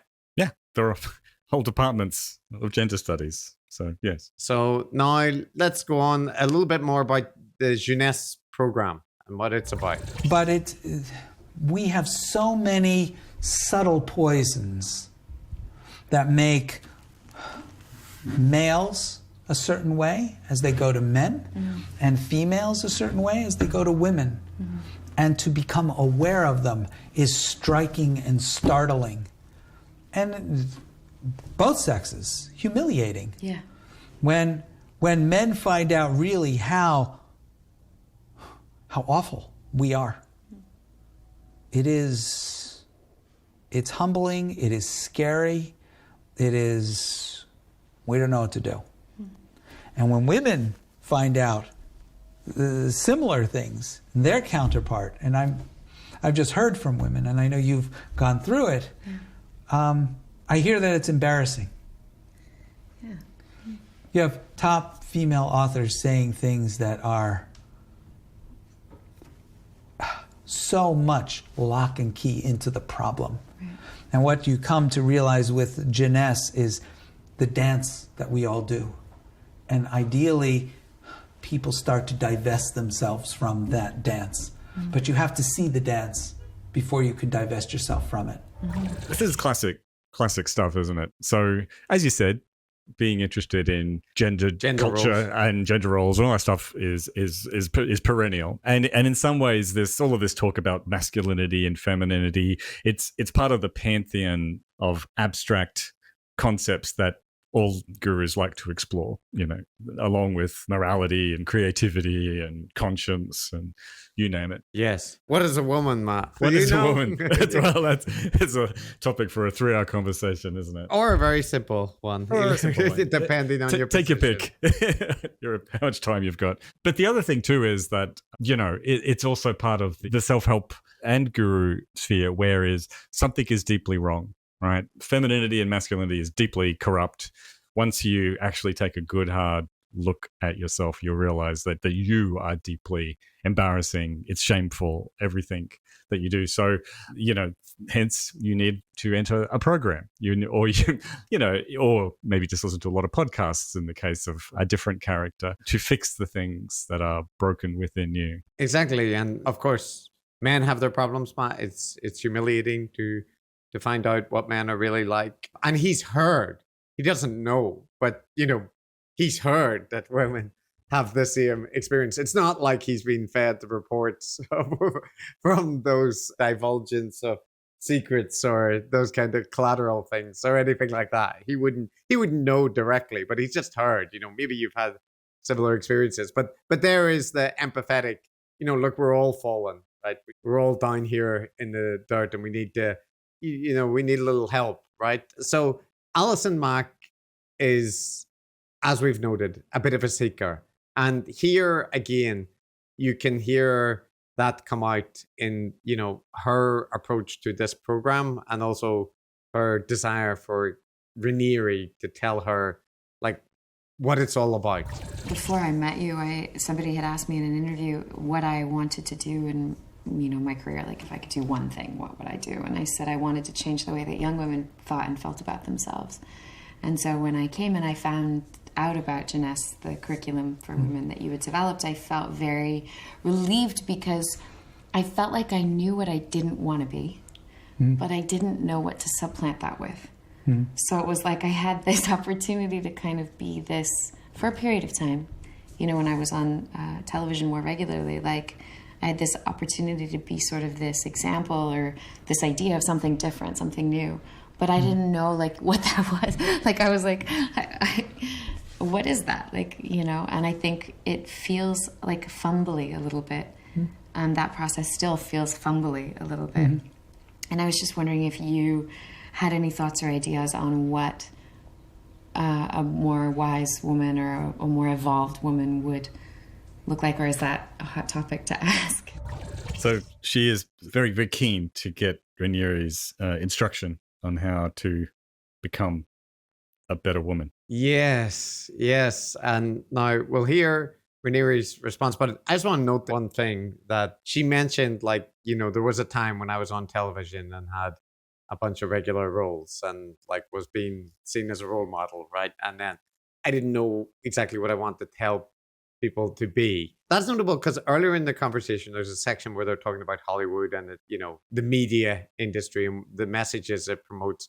And she talks about turning down roles or not being involved, or like, let me just play it and you'll see what I'm getting at. When you go into the movie industry, you have a problem because you see, especially someone like yourself now who's thought about these things quite a bit, and you were expressing to me earlier about I think it's a TV opportunity, is it? Or something along those lines? And when you examine it, you see that it actually supports something that you find not so good in society, innocent in itself, but supporting something that's not good. Right. And your ethical consideration is, what will it do if I contribute to it? And what will it do if I don't contribute to it? What will it do for society? What will it do for me? All of these different things, back and forth it goes. That sort of consideration is very important. Unfortunately, if more and more actors did that, there would be more and more poorer actors because a lot of actors would not stomach what they were actually doing. So what do you read into that, Chris? Again, this might be transplanting other knowledge that I have, but basically she had, a prominent role in Smallville and she was like a regular, relatively popular TV actress, and then became involved in NXIVM and then basically ended up stopping working in Hollywood and getting any more roles, right? And via the court case, it turned out that she was like basically broke and financially dependent on NXIVM and Raniere, right? So here he's mentioning a television opportunity and then saying, you mentioned that you're not, like that if you took part in that, you'd be, potentially contributing to values that you don't support. So actually it's, it's a better thing to turn down roles, right? And we need more of that. So it's deeply ironic, isn't it? Like these courses are purportedly meant to help empowerment. Yeah, and aspiring or established actors to become better actors, more successful ones, more effective. But instead, it actually, in the case of Mack anyway, it cut her off from her career, isolated her from other sources of whatever support, power, and made her completely dependent on him. So it's just the way everything is the opposite of what is being claimed is kind of upsetting. Horrible. I know. So, I mean, again, I think if you heard this in context, you wouldn't pick up on that detail. I mean, like if you heard it in the original context, that would just be aside about some role that you didn't take. Yeah, that's interesting. I didn't pick it up actually because I was just reading into that kind of the standard cultish thing, which is that the broader society is corrupt. Is corrupt. We are the cleansing, pure thing, and by even acting, you know what I mean. You're contributing to this corrupt culture. So, yeah, it's all about isolation and making a hermetically sealed social group. Yes. So in any case, let's hear a little bit more about the enlightened man and woman. Like he was asked what would a more evolved, a wiser woman be like, and he does have answers. I have my own definitional basis of stages, going from boy to man to a leader man to a wise man, from girl to woman, and there are other stages to centered woman to wise woman. But the ultimate state, ultimate experiential operating state that both males and females reach is one where they can see all of these things. Mm-hmm. And they also have a deep understanding and compassion for all people in all areas of them. And whatever stage they're at with it, they get it. And they have a deep moral sense of what their experience in life has brought them to understand as good and bad, the morality of being human. Nice sentiments there, Matt. Yes, lofty. That's lofty sentiments. But, in isolation, apart from the fact that it's rather vapid and whatnot. Oh, yeah. Like this is the public-facing version of this. And like we talked about, getting into a cult is like being a frog in water that's slowly heating up. It's not boiling straight away. And it's perfectly, on one level, innocuous. And I've been drawing a lot of comparisons with all of the other gurus we cover because I think they are very real. Because at this level, it's essentially the same thing, right? It's not to say that it all leads to the kinds of extreme abuse that we see with NXIVM, but I think what's undeniable is that it is structurally the same, and in content, it's also the same as what a Dr. K or what a Jordan Peterson would be talking about, and it encourages the same response from the listeners, which is not like, okay, here's what I'm claiming, here's the evidence and why I think for it. Now you can evaluate it. It's the opposite kind of modality where you need to be continually working to adopt this way of seeing, and you never actually get to the point where you get to evaluate the claims and decide whether or not it's true and whether you agree or disagree or whatever. It's a process of continual engagement where you never get to the end. And I feel that it's a kind of an induction process to something that is, never really going to end. Yes. Raniere is good at also throwing up the kind of smoke screen that he's a progressive male who's, recognizes societal limitations placed on women. And he himself is, a victim of these kind of perspectives, and he doesn't want to speak for women. And understanding, whether it's a wise woman or a wise man, where their wisdom comes from and the fallibility that they have in that our experience is limited. All right, so here I write this curriculum for women. I know well that I don't have the authority to speak to any woman, not a single woman, on many, many different issues. I could speak to them about human issues. Right. I can speak to them about my male observation of them as women. I could speak to them about what is in literature from the male perspective of women, and a whole bunch of things like that. But can I tell a woman what it is to be a woman? I don't have that authority at all. Yeah, that's slightly, I don't know, woke mantle. It's a very easy one to put on, isn't it? You can. Oh yes, it's very easy. There's a segment in it as well where he talks about transgender issues, right? And he says all the correct things about non-binary people and whatnot. But however, like that was not the general attitude promoted in NXIVM on the courses. But in this content, he's, well, maybe it's too restrictive to have like male and female gender roles, and there are always, people that fall outside this and so on. But that's not the case of what was being actually taught on those things, except as like a superficial thing. Now, if you want to hear a little bit more, Matt, about the soaring levels of rhetoric that appear in this segment, here's this. Should women be in leadership roles? I think women are in certain types of leadership roles. Unfortunately, it is controlled a lot by men. Can women rise to be fuller in the world and in the principles that they experience and bringing that wisdom, their unique upbringing, and even the cultural poison that they have to transform the world? Absolutely. They have to become aware of it, and they have to have that desire, and they have to struggle. It's going to be a big struggle. And it's a type of struggle because they have to struggle against a type of oppression, a type of box that they've been placed in by men, if you will. And, it's not just men now. It's men that were formed by literature, that were formed by men, that was formed by literature, that was formed by men, that was formed by the jungle. Right. It's sort of that. Yeah. And, men need to change in a different way. But both sexes have to become more self-aware and understand outside of gender, outside of sex, there's human. Right. And there are things that are transcendent as human. Yeah. Can't we all agree? Yeah, we're all just humans. Again, a melange of lofty sentiments and a very confusing and ambiguous answer to the question, can women rise to take on leadership positions?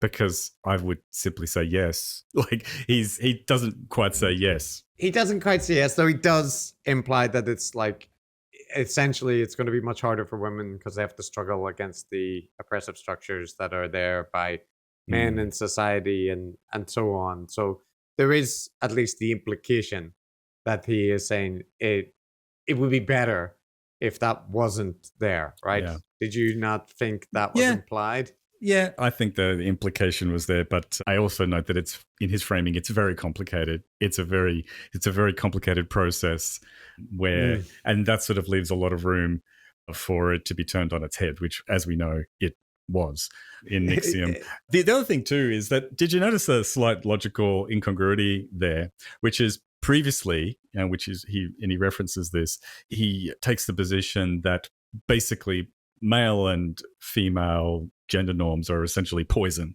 right? It's cultural poison, right? We need to abandon that and kind of embrace our shared humanity. Yes. Which is a logically sound position. But at the same time there, he also wants to sort of make the idea that to the extent that women should or can become leaders, then they're doing it in a feminine way.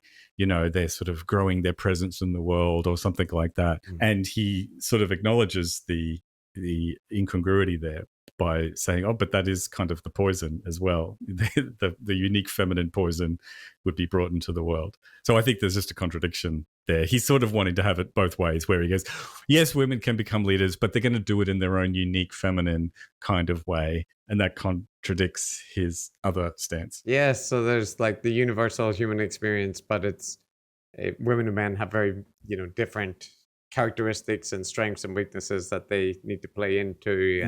And he references the evolutionary basis to it, like in this in the jungle. In the jungle, and I think they've got another clip where he talks quite a bit about how men and women are different. Yeah, well, there's an analogy or like a thought experiment that he gives at the end, which I think is rather telling. So this is where this segment kind of ends off. So listen to this. Obviously, I didn't come up with this. I thought I did, maybe, but who knows? I don't believe in equality. Equivalence, maybe, but not equality. It would be awful to say that men or women are equal. Right. They're not. And, you know, sometimes I've had friends that were pretty, you might say, what would call radical feminists, almost as radical as I am. No, just teasing. But ask them, you ask them the following question, and it's a trap. It's a structural question. You know, you have 100 male cats, and you have 100 female cats, and you want to stop the problem of overpopulation. And I say, you know something? Don't even sterilize the male cats. Sterilize all the female cats. You say it like that. And they say, how dare you? You know, da-da-da-da-da-da-da-da. And then you point out it's a trap question. It's a structural question. You know why? Why should you sterilize all the female cats Because and ignore sterilizing the male cats? the males can't reproduce without the females. And the males can produce many, many, many, many cats, and the females can produce... Right. In essence, I think a shorter way of saying what you're saying is that, you know, you can sterilize, you have 100 female cats and 100 male cats. Sterilize 99 of the male cats. How many litters do you have? 100. Of course. Yeah. At the beginning there, before we forget, Chris, there was the very sense-makery distinction between equality and equivalence. Equivalence. It's very important. Equality is bad. I've heard that statement though quite a lot in, like, you know, Have the you? kind of heterodox space. They want to, you know, it's kind of similar to the things whenever people are complaining about equality of opportunity, not equality of outcomes, equity versus equality, right? Jordan Peterson would say similar things where he recognizes that, you know, that there is a feminine and a masculine, and they're both important, but they are not the same, and they should never be, you know, like kind of conflated together. So, but whenever it does ring to me a bit like Stefan Molyneux, whenever there's this kind of statement where there's like, can you not believe that men and women are different, and there are, you know, like different characteristics associated with biology, and that we deserve equality? Like, you're right. Like, why would that be a contradiction? Exactly. This is why I think it's trite and trivial, because everyone knows that when you say equality, what you mean is that people should have equal rights and are of equal worth, right? You're not saying that they are identical in every single respect. So again, some of them are ginger. Yeah. So it's some of them are cats. Yeah. So it's just this trivial wordplay that again, very sense makery. They'll treat that sort of meaningless distinctions and like misreadings of words as some sort of fine intellectual argument. And the other thing too is that with this big long example about sterilizing cats, he's basically leaning into the evolutionary psychology part of it, right? Which is that men and women are sort of fundamentally different because of the reproduction, the asymmetrical nature of reproduction. Right, yes. And here it's a little bit on the nose, I feel, because essentially the sterilizing the cats in the analogy is women, right? Women need to be sterilized in order to like prevent the horniness from men of like, you know, destroying society or like, but this is what happened in the case of NXIVM, right? Like the women's sexuality, independence and stuff was all controlled, and the program strongly implied that women were the cause for men, you know, like mistreating them. Yeah, the underlying point, supposedly, is that one about asymmetrical reproduction and therefore being the basis for biological differences, right, in perhaps in psychological makeup. But he chooses like a kind of creepy, and as you said, it's hard not to be aware of where this leads. Like he's the one male cat in this scenario, right? Yeah. Anyway, although he had a bit of a hang up about like producing offspring, but you know, be that as it may, he could have went the other way. He could have been a cult leader that followed hundreds of children, right? Like that's interesting that he had a hang up about having offspring, because again, like these examples, unless you know what went on, then you're not going to read anything sinister into this necessarily. But there's so many sort of signposts sort of concealed within this public-facing conversation. Yes, agreed. And well, one of the things is he presented himself as a celibate individual, which he was not, right? So that's part of the consideration. But that's what a lot of like cult leaders do, right? They are having sex with followers and members, and it's known within the group to a certain extent, but they often at the stage of recruitment or whatnot will be presented as like beyond material or but and if they are having sex, it's not for the normal reasons. Yeah, exactly. That's what I was going to say. It's presented as a ritual thing, some sort of therapeutic process. An honor. It's an honor. Yeah, that's it. Now, Matt, you brought up the point about like the fixation on words, right? And this is something that we've consistently harped on with like the gurus and the sense makers in particular. And this example, I think, is classic sense making. So here you go.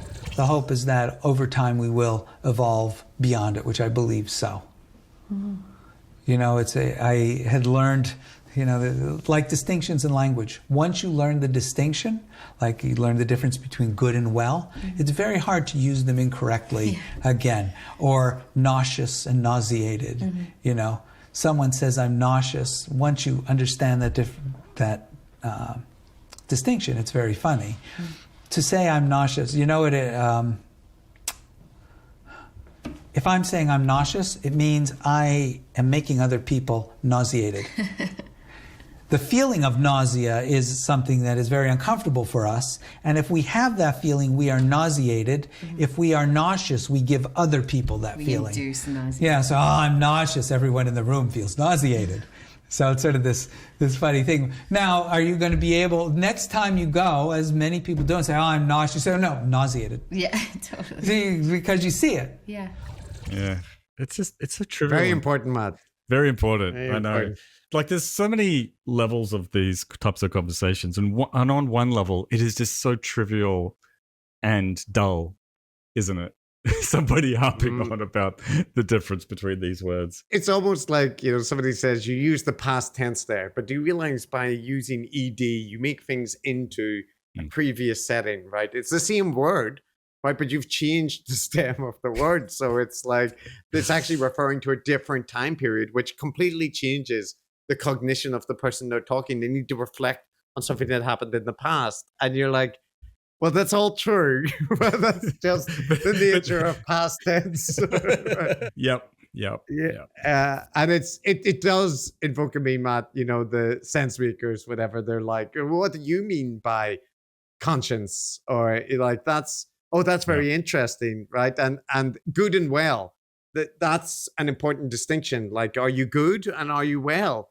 These are, some people treat them the same, but when you think about it, they're actually very different. So, Chris, the interesting thing is that many, many people don't have the response that you and I have there. Many, many people read the YouTube comments, will find those types of discussions absolutely riveting. Mack, in this interview, as we talked about, is just enthralled by this conversation. And I don't necessarily think it is because there's something wrong with them, idiots. But, I think so that there's something about this kind of language and wordplay that is very effective at gaining people's attention and giving them the feeling that something profound is being talked about. Yes, and I think it connects into that point that we made earlier about authenticity, right? The kind of promise of authenticity. So listen to it a little bit more. I have one or two more clips that highlight that. So this is him talking about authenticity and naturalness and so on. And it's not to say that scientific things can't be awesome, but what you might say true beauty, or what you might call authentic beauty, unencumbered by structure. And authenticity has a type of structure to it, or I should say a lack thereof, whereas inauthenticity is a structure. Inauthenticity is a type of blocking. Mm-hmm. It's a type of calculated or structured block. Mm-hmm. And the essence of authenticity is what you might call pure naturalness. And although naturalness is sort of enrobed in structure often, when you get to something that's authentic, you experience this type of creativity, this soul. And a soul, it's not necessarily the soul of the human, it's a soul of a living thing, you know? This is Deepak Chopra level pseudo-profundity, isn't it? Yeah, but it's always contrasting the kind of materialist, scientific approach with like a deeper, mystical understanding where there's like a soul and authenticity and art and creativity and beauty and love. You know, you can't quantify that, Matt. And telling people that like approaching these topics, like, so the thing that Raniere keeps doing is trying to give the impression that he is like, he's very knowledgeable about science, right? And all these, he knows physicists, but he also knows art and literature and so on. So he's a Renaissance man. That's right. And he can clearly see the deficiencies in this kind of propositional, scientific, concrete, materialist kind of language. It forgets about the essence of the soul, Chris. It's not helping people, you know, become pure and authentic and natural. And in fact, you know, we've had conversations with sense makers quite recently where they make exactly the same points, that you and I are these reductive materialists, reductive literal materialists, and incredibly limited. And this is a key aspect of this Gnostic sort of spiritualist philosophy, right? Where it creates this setup where if you find what they're saying confusing, if you're finding it circular, if you're finding it just mundane and pointless, then you lack sophistication. If it seems circular and empty, it's because you haven't reached a deeper level of understanding. So what it does is it treats skepticism as just evidence of your own limitations. So exactly.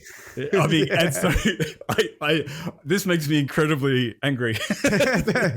Well, I have an illustration that will highlight some of these points for people, because so you'll hear in this references to science, you'll hear references to Zen koans, right? And you will also hear the kind of appeals to authenticity and uniqueness, right? Versus artificiality and so on. So listen to this.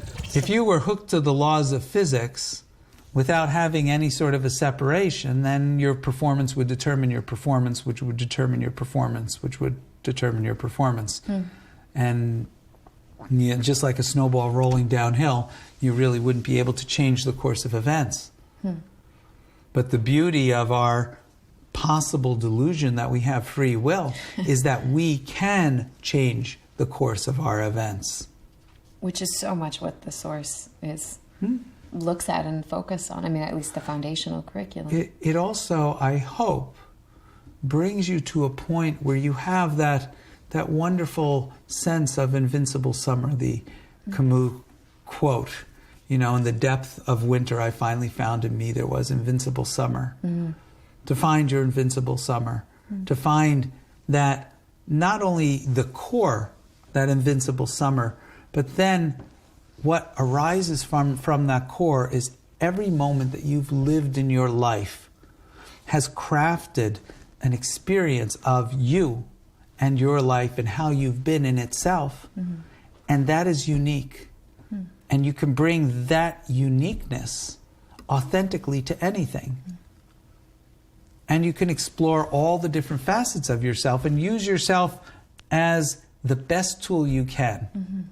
So the source is designed from a behavior perspective to allow you to expand yourself, because people don't realize there's so many parts of themselves that they lock away in a dungeon. Yeah.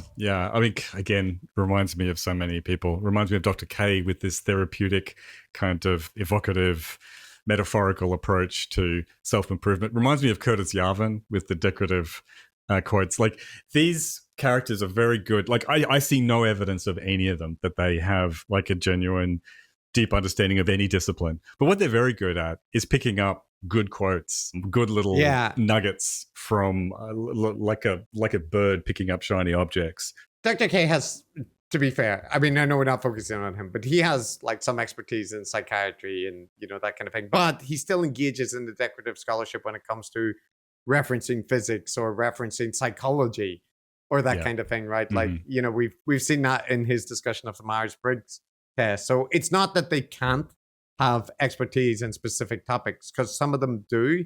Keith Raniere likely doesn't in anything. No, right? But, it's true. I was thinking of people like Curtis Yarvin, and Jordan Peterson. He's got training in psychology.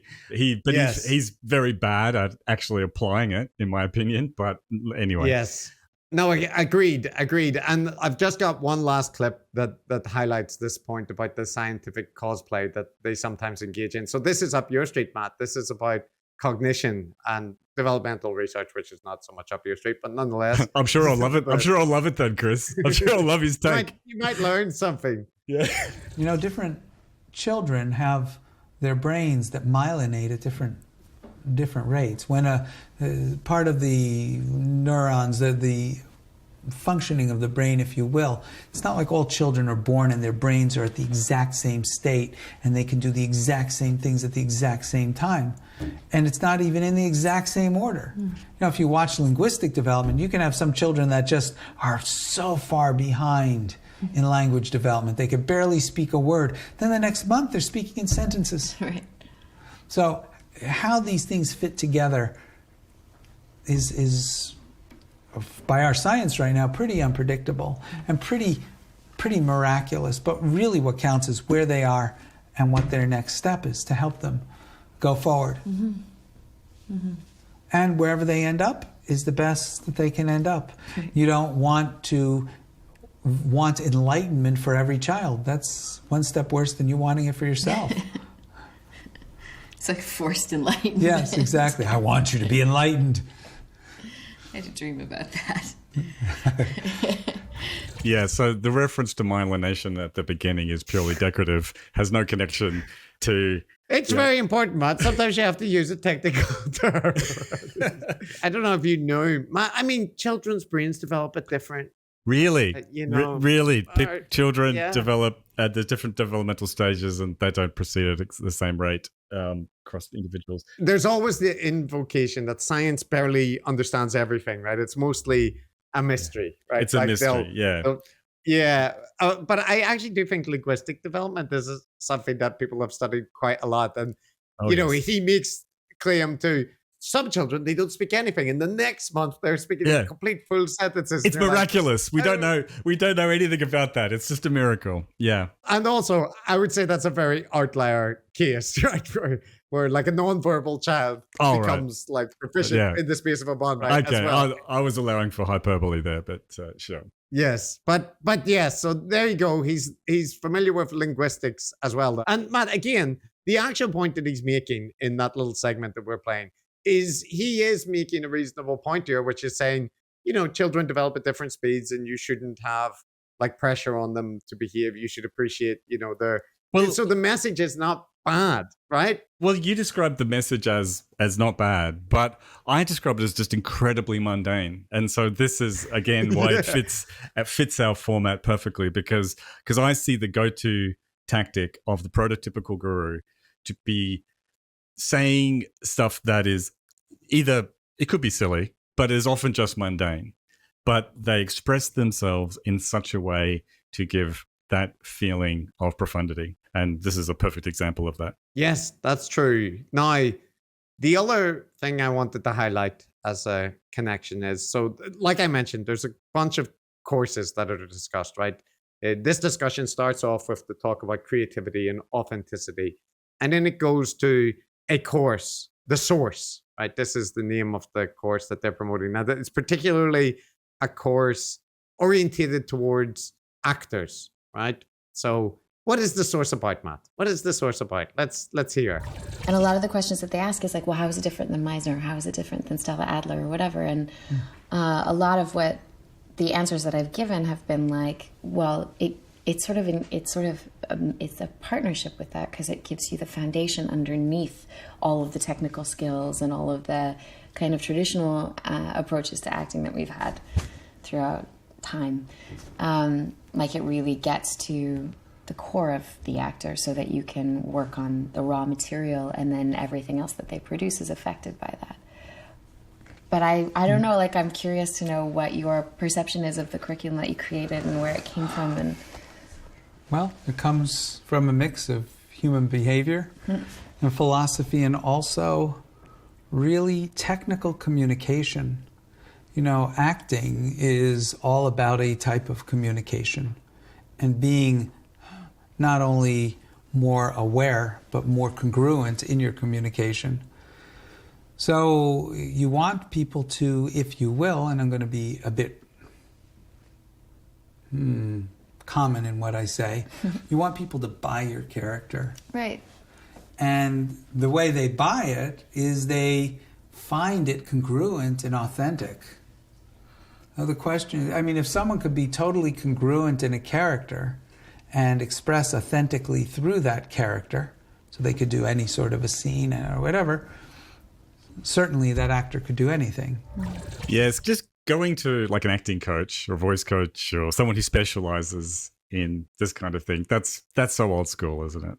You know, what you want to do is you want to go to someone that is truly polymathic in their abilities, that really draws upon all of these different fields, human behavior, philosophy, linguistics, and can put that all together. Because really this is something that could be applied to anything and can turn your acting into, you know, take it to that next level. This is who you need. You need someone like Raniere. Galaxy Brainers, ding. Okay, there we go. Now, Matt, but what about the fact that, you know, Keith Raniere is not an actor. He's not an expert who specializes in this. Like, surely that's a limitation. You know, you mentioned that he draws from some different fields. You, some people say Jordan Peterson is not an atmospheric scientist.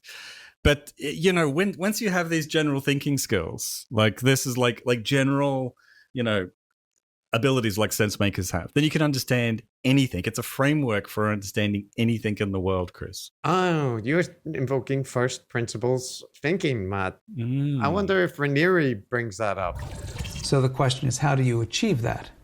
How do you achieve congruence? How do you achieve authenticity? And I think there are many roads to do this. The thing that I think makes the source a bit unique is I come from a non-acting background. You could say, I don't know what I'm talking about. Which is, So that's good and bad. The good aspect is it comes from a behaviorist, humanist sort of practical and philosophical background, dealing with communication, dealing with all sorts of things relating to the psychodynamics of people and humans, without being tainted by the current pedagogy of acting. And there's both a good and a bad. The good is when you have something that comes in like that fresh, it provides a tool that goes outside of the box of all the normal tool sets. You know, any actor that wants to create a methodology of acting, especially if they know there's other methodologies, they're influenced in a certain way. And that can be very, very good. But at times, it's also good to have something that is not influenced in the normal way by that, as if coming from another planet. So to some degree, the source is not just created for actors, it's created for human communication. It's something that can be used in arbitration, it's something that can be used in negotiations, it's something that can be used in parenting, it's something that could be used in a love relationship. And it comes from that perspective, but does have a strong application to what you would call that authentic, congruent expression. And it's not tainted by the other schools that are all extraordinary. It's not at all that they're not great. It's that this is different. Yes. Because this, you might say revolutionary. Yes, because it's everything. It's everything, Chris. All of these other, this specialist knowledge and expertise is, you know, it's fundamentally limited.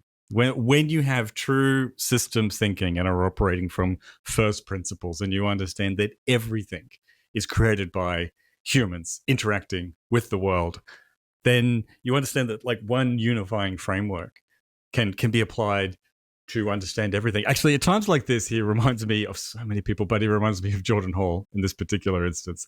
This is kind of how Jordan Hall tends to speak. Yeah. And, I love the doublespeak towards, these are all, it's not to say any of these other methods are bad. They're all extraordinary. But he does describe that his is untainted by the current pedagogy or other approaches. So untainted by any expertise whatsoever. Yeah. And I'm not saying they're bad, but you did describe it as like tainting. And similarly, he often invokes, there are good and bad. And this was a beautiful tactic. I might do this myself. He said, there's good and bad aspects from me coming outside with a fresh, perspective, as if from Mars. And then he only says the good bits. And then he changes the topic. Yes. So he never gets to the point of reading the bad parts of that. Well, this is connected to the kind of, vaguely woke, right on type of language he's used elsewhere, right? Which is someone like this is a very sophisticated operator, and they steer away from being obviously like inappropriate. Yeah. And doing things like saying that, men are better than women, or being self-aggrandizing in an obvious way. This is a great thing. It'll fix everything. It's much better than the other approaches. They're not so unsophisticated as to do that. They use this double language reflexively, I think, always. One thing about it, Matt, this was very obvious in the Matthew McConaughey self-help seminar, but we have it on the Grometer for a reason. This claim that your new theory or your approach will completely revolutionize, if not just one field, potentially all of human interactions if it was applied properly, right? People would finally understand what the Bible and Jesus and everybody was trying to say. Yes. And in that context, Pat, listen to this. So one of the things you can say about the source, truly, because the way it was created had not much to do with acting, had to do with the human psychodynamic, has to do with a whole psychodynamic model of not only human behavior, but human moral, ethical action. So understanding the way that functions within the body, within the emotions, within the thoughts, and how thoughts interrelate with all of those things, and emotions interrelate, how they all are together as a system, is a body of knowledge that was grown specifically apart from the major schools, not only of acting, but of psychology and philosophy. And it's unique. And in its uniqueness is its power. And that's one of the, I think, an important thing about it. Some people have said that my acting course, having no actual knowledge or expertise in acting, is a limitation. I say it's great strength. So that's right. Yeah. But yeah, again, this is sense making, isn't it? It's like you don't want to be tainted by the little particularities of things. You want to you don't want to be limited to one paradigm. No, yes, that's right. You're going to be mixing together philosophy and psychology and thoughts and emotions and human behavior and morality and ethics, psychodynamics. He likes Freudianisms apparently, but it's all mixed in together. It's all mixed in together to create this new, unique thing that is applicable to everything. Yeah. This should be a red flag to people when people are doing this. Yes, and what this all leads to, what you're able to do if you follow source, if you follow these kind of things, it inevitably leads you to become a more rounded, more authentic, fully realized human, not a robotic, pre-programmed automaton. Not like you and me. Just literal little robots dealing with the material world. No, you'll be on a higher plane. Yes, so here you go. This is what it leads to. What's worse than a person that isn't authentic? A person that is authentically not whole. Because there's a whole part of them that is blind to being authentic. If you have the person that's inauthentic, that sort of presupposes, it's a trick question, but sort of presupposes that there is an authenticity. Right. But when you've taken part of yourself and distorted it or locked it away, it's impossible to be authentic because your representation of yourself to yourself is inauthentic. So you become authentically inauthentic, but worse, you become authentically incomplete. And although incompletion is an important thing to be able to reveal, you have to see it. You have to know. Otherwise, you mistake completion for incompletion. So you have to see it. You have to see the parts of you that you've shaved off. Is that what you're saying? You have to At least in the least see that there is a wall there. Right. And at best, be able to re-welcome those parts into your repertoire.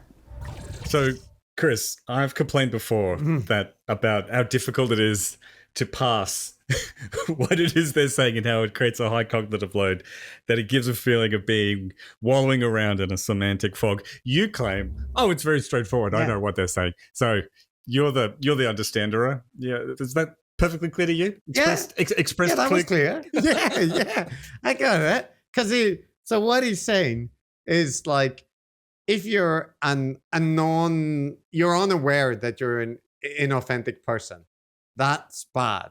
But what's worse than that is if you're somebody that is authentically inauthentic. You are aware and you accept that kind of situation. So you know that you are not like performing to your best. I've already fallen at the first hurdle because I don't know what being authentically inauthentic means. So like, okay, I'll help you out. Like, so look, it's like the difference between you're an ignorant doofus that hasn't got the first inkling that you are behaving inauthentically because you don't have a concept of it. That person is better off than somebody that may be aware of their inauthenticity, but that is an expression of their character. They're like embracing their inauthenticity. They've accepted that that's a limitation, right? So the difference between unawareness and awareness and tolerance for not being an authentic person. So it's like you've woke up to the problem, but you choose not to fix it. That's worse than not knowing that there's even a problem there, right? Okay. That's what he's saying. It's one of the things he's saying. So if you were able to recognize this feeling of dissatisfaction, this feeling that there is, a better you out there, but you're not taking the steps to rectify that, to develop towards it, to unlocking at this beautiful butterfly. If you're not prepared to do the work, sign up for the courses, do everything that he says. That's what he's getting at. But it's the bit that amuses me about all of this kind of stuff, and it happens with Peterson as well. They have all these different initiatives that they put all their heart and soul in. And Peterson Academy, it's going to completely revolutionize the world, or their essay writing system, or the new book that they're putting out. This is going to change things completely. And then inevitably it doesn't, right? Like it just makes them money, and they then introduce their next course. And like, just to highlight this, in this conversation, they do this. So they've been talking about the source, how the source is unlocking. It's the only thing you need. This is the final answer. Yeah, except not quite. Right? So have you considered reverence, Matt? Reverence. And you mentioned reverence, which is the curriculum that you developed that is sort of, we call it like the emotional gym. Mm-hmm. And I find them to be very inseparable, the source and reverence. Mm-hmm. Like you were saying, like, okay, so the source opens up this kind of cavern of experience that you've shoved away for a long time, but it's like if you open the door to this thing and you don't know what to do with it or how to interface with it, or you don't have the strength to withstand the experience that comes back with that. Mm-hmm. Right. So, source unlocks you to these potentials. It makes you discover them. Now, he did say it did a whole bunch of other stuff, right? But never mind, forget that. Now it just makes you aware of your true nature, right? But you haven't got the tools now to channel it.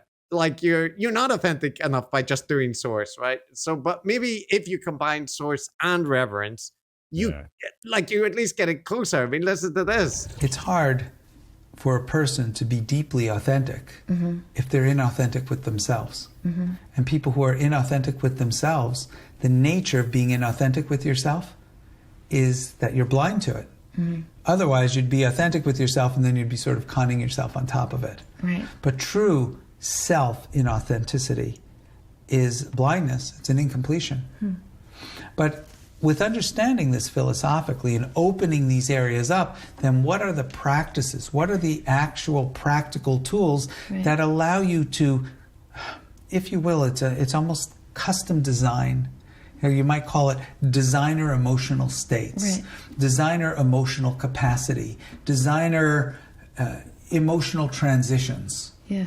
Not only how do you design them, but how do you practice them? Right. Now, the work is never done, is it, Chris? This is why, it's a constant journey of self-exploration, finding new caverns within yourself and digging deep within them. Would you agree? This is an important point, right? That it's the process. Self-work.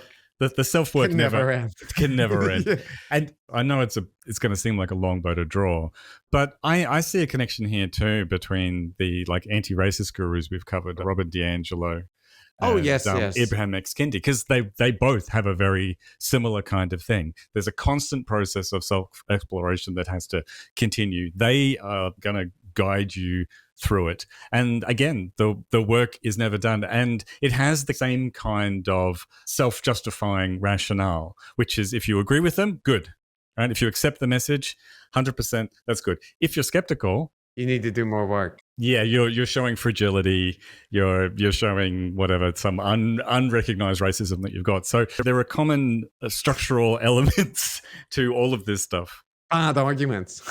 Bad arguments. Yes, and I note there as well at the end the kind of invocation of a capitalist consumerist approach, right? Like they're talking about designer emotional capacity, designer emotional stress. And usually when they're invoking that kind of things, they're decrying, right? Like consumer and materialist focus. But here, it's a desirable thing. No, it's bespoke. It's bespoke. It's very rarefied. This is an elite good. And, they target elite people. They don't target, the lower orders, for want of a better phrase. No. And this reminds me too of the health and wellness gurus, right? Who always have these very exclusive, very bespoke, very complicated treatment regimes and programs that are not available to the masses. And it is hyper capitalist, right? It is hyper monetized and sold as exclusive products. Yeah, and the bit that gets me about this is, capitalist society and marketing in general already a long time ago worked out that the way to sell things is to present it as a product that fulfills something that's it's not just a new pair of shoes, it's a new way of life, right? Oh yeah, but also creating a problem in order to solve it. Isn't the classic example bad breath? Halitosis, wasn't that a term that was invented to sell breath freshening things? So same with deodorant and so on. Not saying these are not legitimate problems, but they will work very hard to create a market for the thing they are selling. I mean, same thing with Father's Day and Mother's Day, right? Well, I mean, you can also take it for things that objectively don't work, right? Power bracelets that are designed to ionize you and deflect electromagnetic radiation or whatever. They can't work, but they are solving a problem which doesn't actually exist, right? That electromagnetic waves are damaging your cells. So the connection with gurus and Raniere in particular, right, is that they spend a lot of time waxing lyrical on creating the problem, right? The problem is you're corrupt, you're inauthentic, you're not fully integrated, and you're not fully connected to the people around you. There's a problem. Fortunately, there's a series of courses or podcasts that you can listen to that could help. Yeah, but and Matt, the problem is that you're going by the pre-programmed scripts of the mainstream media and education. The health authorities and so on. That's the problem with society. People aren't listening to these brave, outside the box thinkers. The problem right now with society is is not self-reflective. Because we don't have a strong community structure, a strong national structure, and down to the strong family structure and individual structure, these things are not reflective of really a specific type of morality. You question most people, and in some of our educational programs, one of the modules is good and bad. And a lot of people say, oh, this is good, this is bad, but they don't have a real definition for it. And when they're put to the task, suddenly they realize, well, the reason why I think it's good is because I thought it was good, and because I thought it was good, I thought it was good, and I was told it was good, and I thought it was good. But is it good? I'm not sure it's good. And if I'd heard that from someone else, I might have been told it was bad and thought it was bad and believed it was bad. And we find that we have this programming and has nothing much to do with our experience in life other than it has been dictated to us. So at the beginning there, he again reiterates how society's corrupt, the country's corrupt, the family values, Matt. Family structures. Yeah, it's where have we heard that rhetoric before?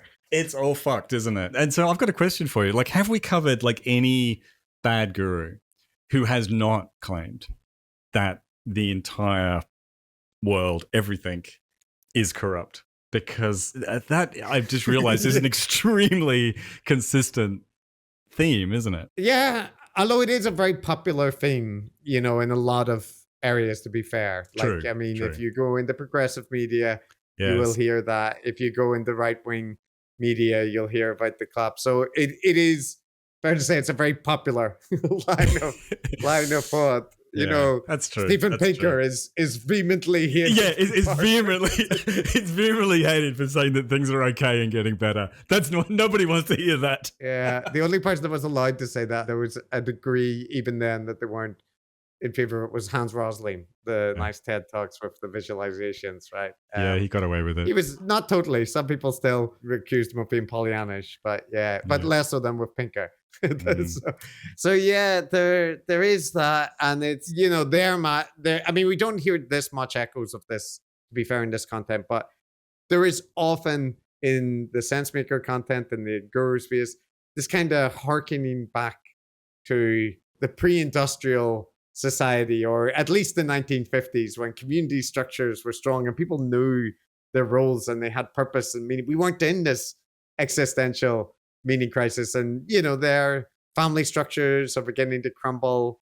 The nation, national identification has fallen by the wayside. So it's an easy thing to see how this kind of rhetoric fits with like a kind of MAGA populism, or really anything which says we will restore the society to a utopian framework. And this is the thing with a lot of cults, where you've had like the Aum Shinrikyo or oral or violent cults, where they've either ended up in mass suicides or on attacks on the external society, whatever.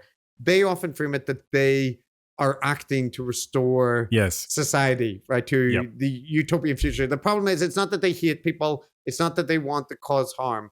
It's that, they need to take action because of the corrupt society around them. Well, this is connected to the final addition to the Barometer, which is the moral grandstanding, and having a divine mission with a high moral purpose. And it's usually something around curing the world. The first step, of course, is to help individuals navigate, keep themselves pure and fully integrated within this collapsing and corrupt system of broken families, weak nations, and terrible world generally. And then the people within the group, the next level goal is to fix the world. I was telling my wife about this episode, and she gave me like 3 examples of Japanese cults, which are all very similar. They have similar missions to fix the world, and they all involved a male cult leader having sex with a lot of participants. So it's very important. It's a part of it seems to be. They're probably, the majority of them have also been endorsed by the Dalai Lama. I feel like he should be more discerning. He should. Yeah, he needs to be a little bit less prolific in his endorsements, I think. Well, the last clip around Allison Mack, right? This is the last clip I just wanted to play about her, Matt, and she's talking about her first meeting and also like her background, right, with him. And then, just take a listen to this. It's just incredible, because I think when we first met and I first started studying the work that you produce, and just became a student of all the different exercises that you've developed and processes to build myself, I felt like I was in university for my soul. You know what I mean? Like, it wasn't, I've always loved education, but I've never really had a lot of formalized education. I think we kind of share in that. But this felt like education in terms of like nothing intellectually firm. It was more like I was educating like my inner light or my spirit or whatever. I don't know what to call it. So two things that struck me there was, one, I know this is not always the case. There's plenty of cults that have preyed on highly educated people, you know, who feel disenfranchised or disenchanted with life as well. But when she references the kind of yearning for education and that she didn't have much, you know, because she went into acting, I think that is a connective tissue where a lot of people, and we see in a lot of the audience of guru types as well, they're being sold the message that, you know, the mainstream institutions, academia or schooling, it kind of failed you. And it didn't, you know, recognize that you actually were somebody hungering for knowledge. And now I'm going to let you in on like an education which is better than the university, right? Like, it's more deep than these like decrepit old systems. And, you know, she describes it as a university for the soul here, which is a little bit on the nose. But that's a very recurrent thing, right? The feeling that the mainstream educational system, for whatever reason, either the person, you know, didn't attend or didn't jive with them, and they've been left with like a feeling that they have the interest, but they haven't had the opportunity. And cult leaders and secular gurus, that's one of the things that they constantly prey on, is like the elites are looking down at you, and these eggheads in the ivory towers, right? They're feeling society.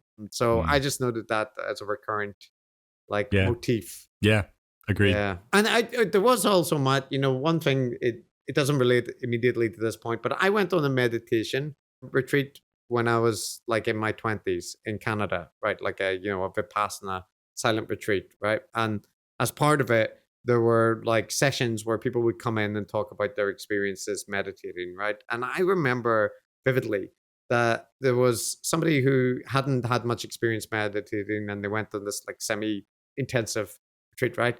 And they broke down in tears during the session where they were relating their experiences. And they were basically explaining they hadn't noticed before how much their self-talk was negatively inflected towards other people, towards themselves. So when they were forced to sit and just focus on their thoughts or try not to, you know, think about those kind of things, it shocked them the extent to which they were judging other people or judging themselves. And they found it like incredibly emotional, transformative, right? They were in tears in front of a whole bunch of people that they didn't meet. And I remember feeling like I didn't have that reaction. Like, I had similar experiences where, you know, you're trying to meditate and you find out, oh, my brain is constantly trying to, you know, ruminate on different things or future events or past events and so on.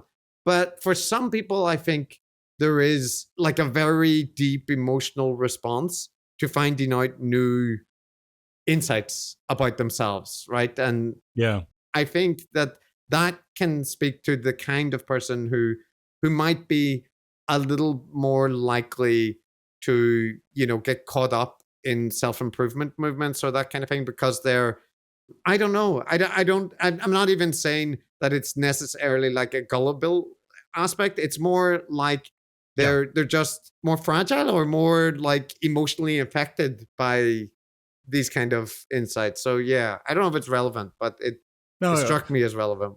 Yeah, I know what you mean. Like, the null hypothesis here is that basically, you know, everyone is temperamentally equally vulnerable. And, you know, it's just if you're in a particular situation and the right circumstances, you can fall for this kind of thing. But I suspect as well that there is certain sort of preconditions that kind of need to be met. Like, you need to have a kind of a yearning. You need to have feel like something's missing or be hoping for something more. So that there has to be that sort of motivation coming in. And I think that kind of sensitivity where, somebody looking at you deeply in the eyes and paying attention to you and reflecting things back to you, encouraging you to whatever, explore some inner crevice of yourself. I think you have to be someone, like you said, who finds that kind of thing, at least potentially, very, very meaningful and engaging. So I suspect there is some temperamental preconditions, but they're probably reasonably broad. I don't think. I don't think I'm one of those people. I flatter myself, but I don't think it's a fault. You know what I mean? That is. No, it's just a distribution of personality types. Is what I kind of mean. It could correlate with, for example, emotional openness. Yes. Right. Like something like that. So in all our aspects, it would be a limiting factor, right? Because you might come across as too cold or like too clinical or analytical or whatever about. So I guess my point is that I do think there are personality factors or maybe life experience factors that just make you potentially more vulnerable to this kind of rhetoric. Yeah, I think that's a good way to think about it. I think the wrong way to think about it is to think that the people who are vulnerable have some kind of deficit, that they're not smart enough to see through it or whatever. But I think it's more correct to say that there's, personality doesn't have a good bad valence, right? And there's probably some personality types, including openness to experience, which is typically of all, if any trait was a good trait, that would be the one that I think would make you more vulnerable. Yes. Now the last thing, Matt, I've got to play here, and it's a sour note to end on, but I think it deserved one. So there's a little discussion about love. We already learned from McConaughey and co that love is selling. Selling is actually love when you think about it. Like, you wouldn't want to give something away for free if it was valuable. We've heard from Jordan Peterson how love and the fundamental nature of humanity is sacrifice, right? Yes. It's verticality, vertical sacrifices. That's what does it. So let's hear what Raniere has to say about love and pain. And pain is considered bad. But it's not the pain that's bad, it's the suffering that's bad. Right.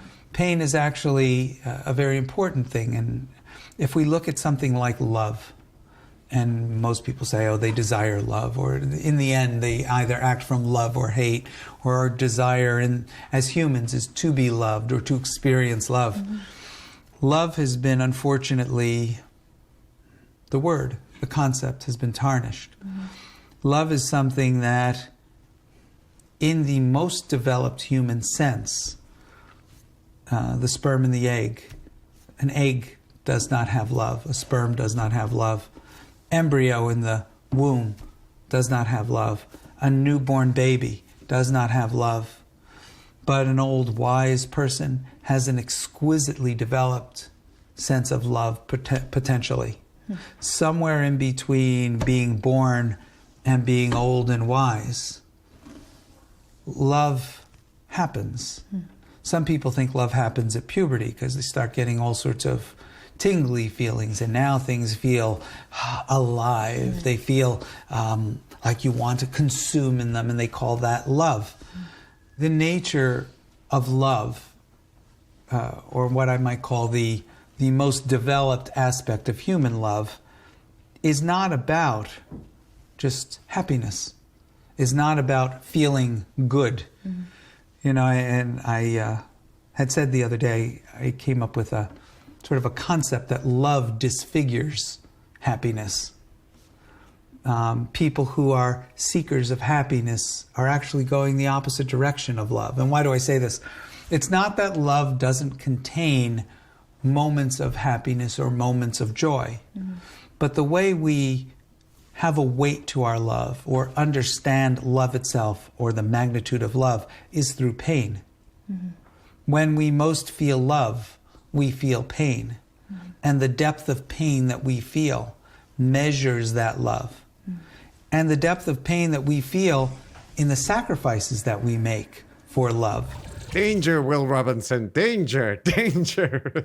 Yeah. There's a way to read this that is not sinister. But yeah, when you're talking about love, pain, sacrifice, and as we know, he was very effective in creating a dominance hierarchy there. There is a sinister aspect to it. Yeah, I mean, this is, to me, very reminiscent of when we've heard Jordan Peterson discuss love, for example, as well. And like you said, there's a reading of it which is just saying, look, love often involves sacrifice. It involves being non-selfish. You love your children, but you don't always, enjoy parenting. It's sometimes difficult, sleepless nights, kids being assholes. There's various moments, but overall the experience is, love. But in that case, yes, sure, fine.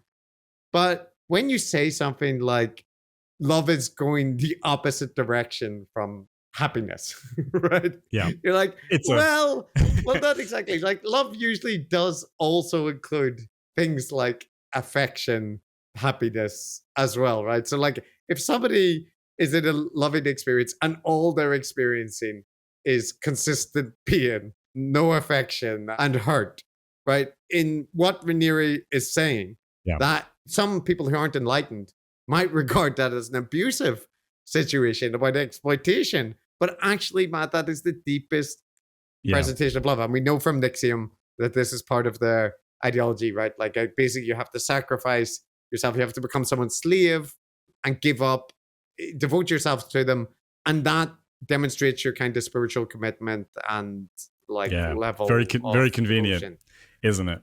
Yeah. I mean, like you said, there's a few, at a very mundane level, there's a couple of points that are valid. A lot of times there's going to be some kind of sacrifice involved, even trivial sacrifices in terms of your free time and your energy. That's right. And you don't want to be, orienting yourself towards avoiding all discomfort and have that as your primary thing, because that's going to limit you in important ways.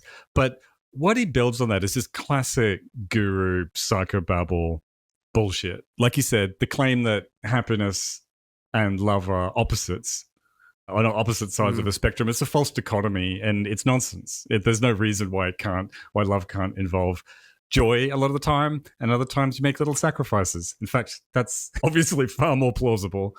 And, it's hard not to be tainted by the knowledge of what this philosophy is used for, but it's obviously dangerous. Even if you didn't know anything about NXIVM and you were just looking at this on the face of it, it's dangerous because it romanticizes suffering and putting up with all kinds of toxic behavior. And then it's just wrong in point of fact, and playing around with saying that love only happens from adolescence. Well, after that, he's saying after it comes after that. Well, that's not love, Matt.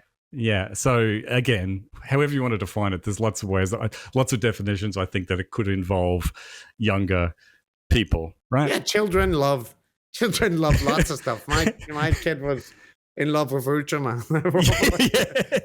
Yes. But also, affection and love towards parents and all that kind of thing. So yeah. But I think this kind of psychobabble is a good example of why the gurus in general and these kinds of conversations in general are just so empty, because it's very fundamentally weak, the logic. So what this is doing here with the false dichotomy, but also it's confusing any kind of correlation with the true essence of the thing. So to say that, okay, sometimes sacrifice happens as a part of, a loving relationship, fine. And then the next, for what they build on that, is that actually the suffering or the sacrifice is the true essence. Is the love. Yeah, is the love, which that doesn't follow, not at all. Yeah, and they're making reference to in literature and whatnot, that some of the most famous expressions of unconditional love are somebody willing to sacrifice themselves or their happiness so that someone else would be happy or survive, right? But in that case, the notable thing is that the person sacrificed themselves for someone else to be happy, right? And in the relationships that NXIVM ended up creating, the sacrifice was from you towards the leader or the other person. But even if it's not a cult, right? You could be in a toxic relationship with someone who's narcissistic. Yes. Who is basically operating along the same principles, is wanting you to be always the one giving and sacrificing, and it's never reciprocated. Oh, yeah. This kind of toxic thinking manifests itself in lots of less extreme ways than the full-blown cult, right? Yeah, and all of that is kind of embodied in this last clip, which is him talking a bit more about that, more reflections on how sacrifice and enduring of pain is actually what love is about. So yeah, let's hear him describe a bit more. But we say love is beyond all that. And when we say that someone loves someone, even when they speak of love in the Bible, love is beyond all those things. How do you know someone loves someone? Is it at the good times? No, it's through the hardest times. It's when there's the most sacrifice, when someone maybe is even willing to sacrifice their life for the love of their partner. And we then see, and when we see that in a movie or a play or in real life, and we let ourselves go there, we feel this deep pathos, we feel this sense of love. And love comes not from the receiving, it comes from the giving. It comes not from the satiation or the comfort, it comes from the sacrifice and the pain. That's how we know it. That isn't to say it doesn't exist in joy and in happiness, but we know it through our pain. And if you have a fear of pain, you have a fear of knowing your own love. It's not pain that is the problem, it's the suffering that's the problem. So all of these things that we are scared of in our personality, that we hold away because we're scared of the pain they might bring, is a way we also limit our capacity to experience our love. He's very mellifluous. If you go with the flow, maybe it sounds good, and you are distracted from the fact that a slightly skeptical look at this would reveal that, no, you can know love through other things other than sacrifice and pain. You can notice it through acts of kindness. People, being consistent and reliable and supportive. There are other ways to recognize it, but they sort of slip in these propositions, these unsupported propositions, as part of this mellifluous flow. And this is why I'm so opposed to this entire style of talking. I mean, he sounds very much like Jordan Peterson there. And I want to emphasize that, like, to some extent, what we know about NXIVM is a distraction here. In one sense, it's useful to us, Chris, because, of course, like, we don't need to make the case that this is a bad guy and this is manipulative language. It's been demonstrated in the courts and by the testimonies of hundreds of people. We don't have to convince people of this. But I think it can also be a distraction because you're always, reading it through that lens. But I think even if NXIVM never happened, maybe all he did was do some bland, self-helpy courses, charge people a few $100 for it, and it was a bit of a waste of time, but nothing more sinister happened. Then I think all of the critiques that we've got of this type of discourse would totally hold. It would still be, at best, a waste of time. That is true. You should be wary of this wherever you encounter it, even interpersonal settings or whatever. But I do think that whenever the implication of the logic is that the more that the person hurts you, the more that they are potentially demonstrating their love, that there should be something which is like, the red flag is raised across circumstances, and explicitly more so when you're paying someone for the pleasure of completing their courses or being in their presence, and that they're at the head of a pyramid-shaped organization, right? It is true that somebody using this rhetoric in an interpersonal situation as well is also potentially, like being abusive. But I think when you have the cult area around it, it's particularly a worrying thing to hear that the logic is the more you suffer, the more that you demonstrate your pain, the more that is proof of your love. Like, yes. Okay. Okay. Yeah, it's dangerous stuff. Yeah, I mean, if you hear it coming from a political leader demanding more sacrifices, more pain and suffering from the people, and anyone who's not willing to do that is not a legitimate member of the society. It's coming from any source. It's a potentially dangerous message. So, Chris, what are your final thoughts? I mean, I really liked them. I thought we've covered a lot of people, and nice guy. Yeah, this guy actually one of the rare ones that gets it all right. No, the main thoughts for me is just like that there are a lot of parallels with the stuff that we cover in other less, extreme content, right? You heard the echoes of the sense maker focusing on definitions of words. You heard the decorative scholarships you heard revolutionary theories being presented, the notion that he's employing first principles thinking and the denigrating of mainstream institutions and people being pre-programmed robots, adhering to their script.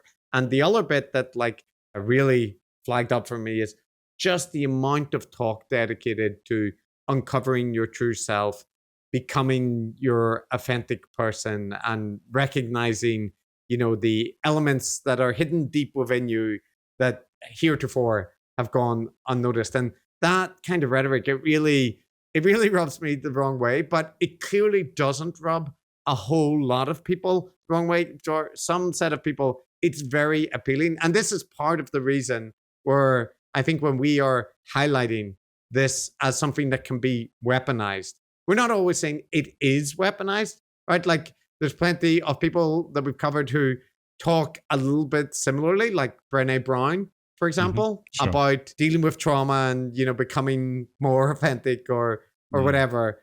I think you just gotta have your antenna up when you hear people invoking that, because it does rely on this notion that your current self, you're not where you want to be.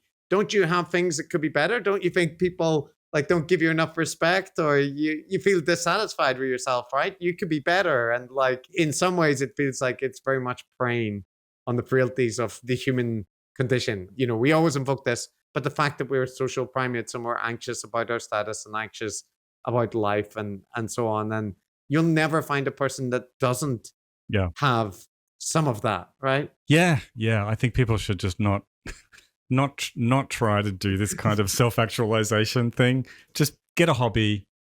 just self-actualize through that. Yeah. I mean, the kind of unfortunate thing is that in this case, this person that's talking, in a way, they were self-actualizing through their career, right? They were developing their profile as an actor. They would have got other roles. They would have, like had a public profile and been able to have resources to invest time in things that they wanted to pursue, right? Like maybe they give up being an actor, but they've earned enough money that they become a horse trainer or something like that. But instead, their life is basically ruined. Yeah. Despite the amount of time that they devoted to thinking about how they could improve themselves. And it's all based on these lofty motives to be a better person, to become more spiritually evolved and a better woman, and, all these kind of things. And I think that's the bit where often with the gurus, people say, but look, they are trying to do something that's good. They have good motives. And like in all cases, I'm like, almost everyone has good motives, right? Like, everyone says they have good motives, is what you mean to say. Yeah. But even I think just people are very capable of justifying whatever they're doing. Like I think Hitler's a very bad guy. I think he probably viewed his agenda as being good for at least the German people, if not the world, right? And yeah. So no, I agree with all of that. I won't repeat your takes. I think I'm going to focus on a slightly different thing, because I confess I wasn't really thinking about Raniere or NXIVM most of the time when I was listening to this, because we know it's a cult. We know what it did. That's all settled. So I was more interested in the sort of the structure of the conversation, the structure of his language, and he's very mellifluous, very good at talking. Like most of our gurus, most of the things he's saying are pretty mundane or very flawed if you actually put your skeptical hat on for the moment.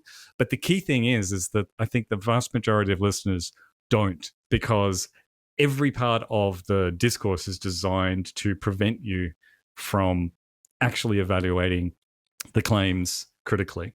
So what you would normally have, I think in healthy communication, somebody would make a claim, provide some evidence or some reasoning for it, and then invite you to potentially challenge it or respond to it, deal with it critically.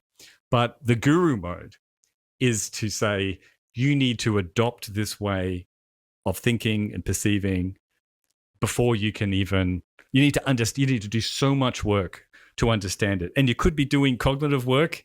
The cognitive load in the actual discourse is a thing, but obviously you have to do a lot of other work too. You've got to watch hundreds of hours of videos, or you've got to enroll in all of these courses. It can take years, right? So there's lots of ways in which you have to invest all of this energy simply to understand what it is they're claiming. So you never actually get to the point where you're even allowed to evaluate it critically. So because you're spending all your time trying to get it, rather than asking, wait, hang on, is this actually true? And because they present themselves as such an authoritative figure who is absolutely certain and very clear about all of this, and you need to do the work to be able to get a small percentage of their perception of the world, it creates this hierarchy, right? Like we see it with all of the gurus. There's this kind of, master sensei student relationship that is set up both in the conversation, but also often in the organization as well. And if you're someone who says or resists, like as some people do in these cults, go, oh, no, I don't want to sleep with you actually, or that sounds bad, or I'd like to get out of it, right? Then that skepticism is dealt with very harshly. It can happen in a conversation or it can happen physically. If you say, oh, this seems empty or circular to me, then really that's because you haven't reached a deeper level. That's it. You got to go further in before you're really going to get it. Do you remember that we watched was it called The Master? You remember the film with Philip Seymour Hoffman? And the one scene that I think was very accurate in that was, for those who haven't seen the movie, it's about a kind of like fictional version of Scientology, right? The L. Ron Hubbard type character. But there's a scene in it where the guru is expounding at a dinner party and there's a skeptic there, right? And then he challenges some of the things that he's saying as pseudo-profound. And, Philip Seymour Hoffman explodes, right? In a rage, right? And curses at him very violently. And I thought that was true to life. Not necessarily that, the guru would actually react in exactly the same way, but just a lot of the time they're more calculated, right? They'll pretend to adopt a conciliatory tone, but actually their intent is to cut the criticism down as quickly as possible. Exactly. So I think that lurking underneath is that kind of anger at being challenged, and like in the interactions that you hear here, you have a very clear dynamic, right? That one is the teacher, one is the seeker, and I think it's just worth noting some of the tactics that people can use to put you on your back foot. Things like asking you questions which make you vulnerable. Like, why did you react like that? How do you, what do you mean by that? Yeah. Is that really a good question to ask me? Right. And it of course, in this case, it's sinister, but just notice when people do that is a flipping, right, of power dynamics and all that kind of thing. So we'll carry on. Maybe we'll hear similar things in later cult leader content. I think I'm developing an interest in linguistics because, we are dealing with all of this spoken language. And it's really highlighted to me that, it does a whole bunch. I mean, we know this, right? But it's highlighted to me that it serves so many different purposes, right? Like it can be used to actually convey information, convey ideas, and to actually exchange ideas. Or it can be used to control and manipulate and to do a whole bunch of other things. And the final thing I want to say is that I just want to reiterate my opposition, not just to NXIVM or this guy, and not even to the guru specifically, right? Like you said, I think there's a lot of people that are less toxic, who are just a bit fuddled in their thinking, who kind of talk like this and like this kind of thing. In those cases, it's often just a waste of time as opposed to being pernicious. But it is but it is something that I'm just genuinely against. If you think this kind of conversation is meaningful and profound and in any way useful, then I think you're wrong. I think this type of conversation nice message. It's not designed to actually contain much information at all. It's really just a melange of poetic expression that is doing something else. It could be doing something innocuous, or it could be trying to reorient you to a particular kind of worldview, make you dependent on the guru and, get you to be continually engaging with them and like a passive receptacle for their ideas. Maybe they're not exploiting you, maybe they're not grifting off you or whatever, but I think the outcome is almost never good. Yeah, no, I will just note that I do think in general, Robin Dunbar has worked on this if people are interested, but human language in general is just, that is what it's primarily for, is spreading social information, gossip. So that it is being used for that purposes is a part of its function. Well, it's normal. I think Okay, let me interrupt. It is normal and ubiquitous, yes. But I guess the issue is when it's pretending to be something else, right? It's not all of it. Correct. Some of it is meant to be talking about whatever, philosophy, ethics, science, Yes. understanding society, right? And it's purported to be the other kind of communication, not Correct. social signaling. Yes, and I totally agree. So there is that. I just I'm just highlighting before we get the emails that we are aware that conversation is not simply for exchanging information packets about where the best hunting grounds are. We know. Okay. Thank you. You're defending me against Reddit. And It emails. sounds like I'm critiquing you, but You're helping I'm me. your shield. Yeah. Yes, that's right. You're like Gandalf. Remember, Matt, criticism is an expression of love. Actually is in this case, I think.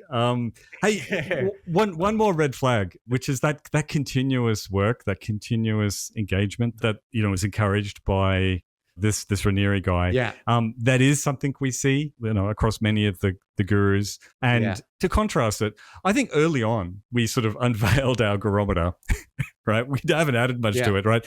You could have stopped there, and you've pretty much got what anything that you and me have got to say on this, right? Right? Sure. You don't need to listen to everything. If you're listening, it's hopefully just because it's enjoyable and interesting. But you see from most of the guru characters that you need to engage really deeply. You got to continue doing the work. You got to keep signing up for courses. You got to keep watching YouTube videos. It's going to take you years to get it. In fact, the process of getting it will never, ever end. And also the way in which they are self-inoculating against criticism. We see it from the anti-racist gurus. We see it in the sense makers who, label us or other people as being like systems A thinking or concrete reductive materialists. And we see it with this guy too. They're self-inoculating against skepticism. So that's the final red flag. If you see those, then just stop, leave. I think we'll probably talk about this in the next supplementary material, but there was a 3 hour 47 minutes long video of 3 people who were part of the Peterson Academy. They were students and they were expelled, right, for various reasons, but they're reflecting on their experiences there. And they are what you would regard as the very highly motivated minority of students, the types that are using all the tools to like create their own essays and essay marking clubs and all this kind of thing, and discussing and finding community. And it's actually very instructive to listen to them discuss it because they've got such clear affection for Jordan Peterson and a lot of things that were happening there, and they got a lot of value out of things in the course. But they're also like disenchanted because they kind of recognize that a lot of the decisions being made were business orientated, and they were being treated more as paying customers as opposed to community members, right? But just that whole conversation, a lot of similar motifs come up about people not really gelling with formal education, feeling that they were being looked down upon and wanting to have an alternative system, believing in Jordan Peterson's mission, and also talking about themselves and their character and the self-work that they've done and the thing that they've recognized through engaging with Peterson's work and so on. And it is in a similar way, I would say, that they are very much seekers.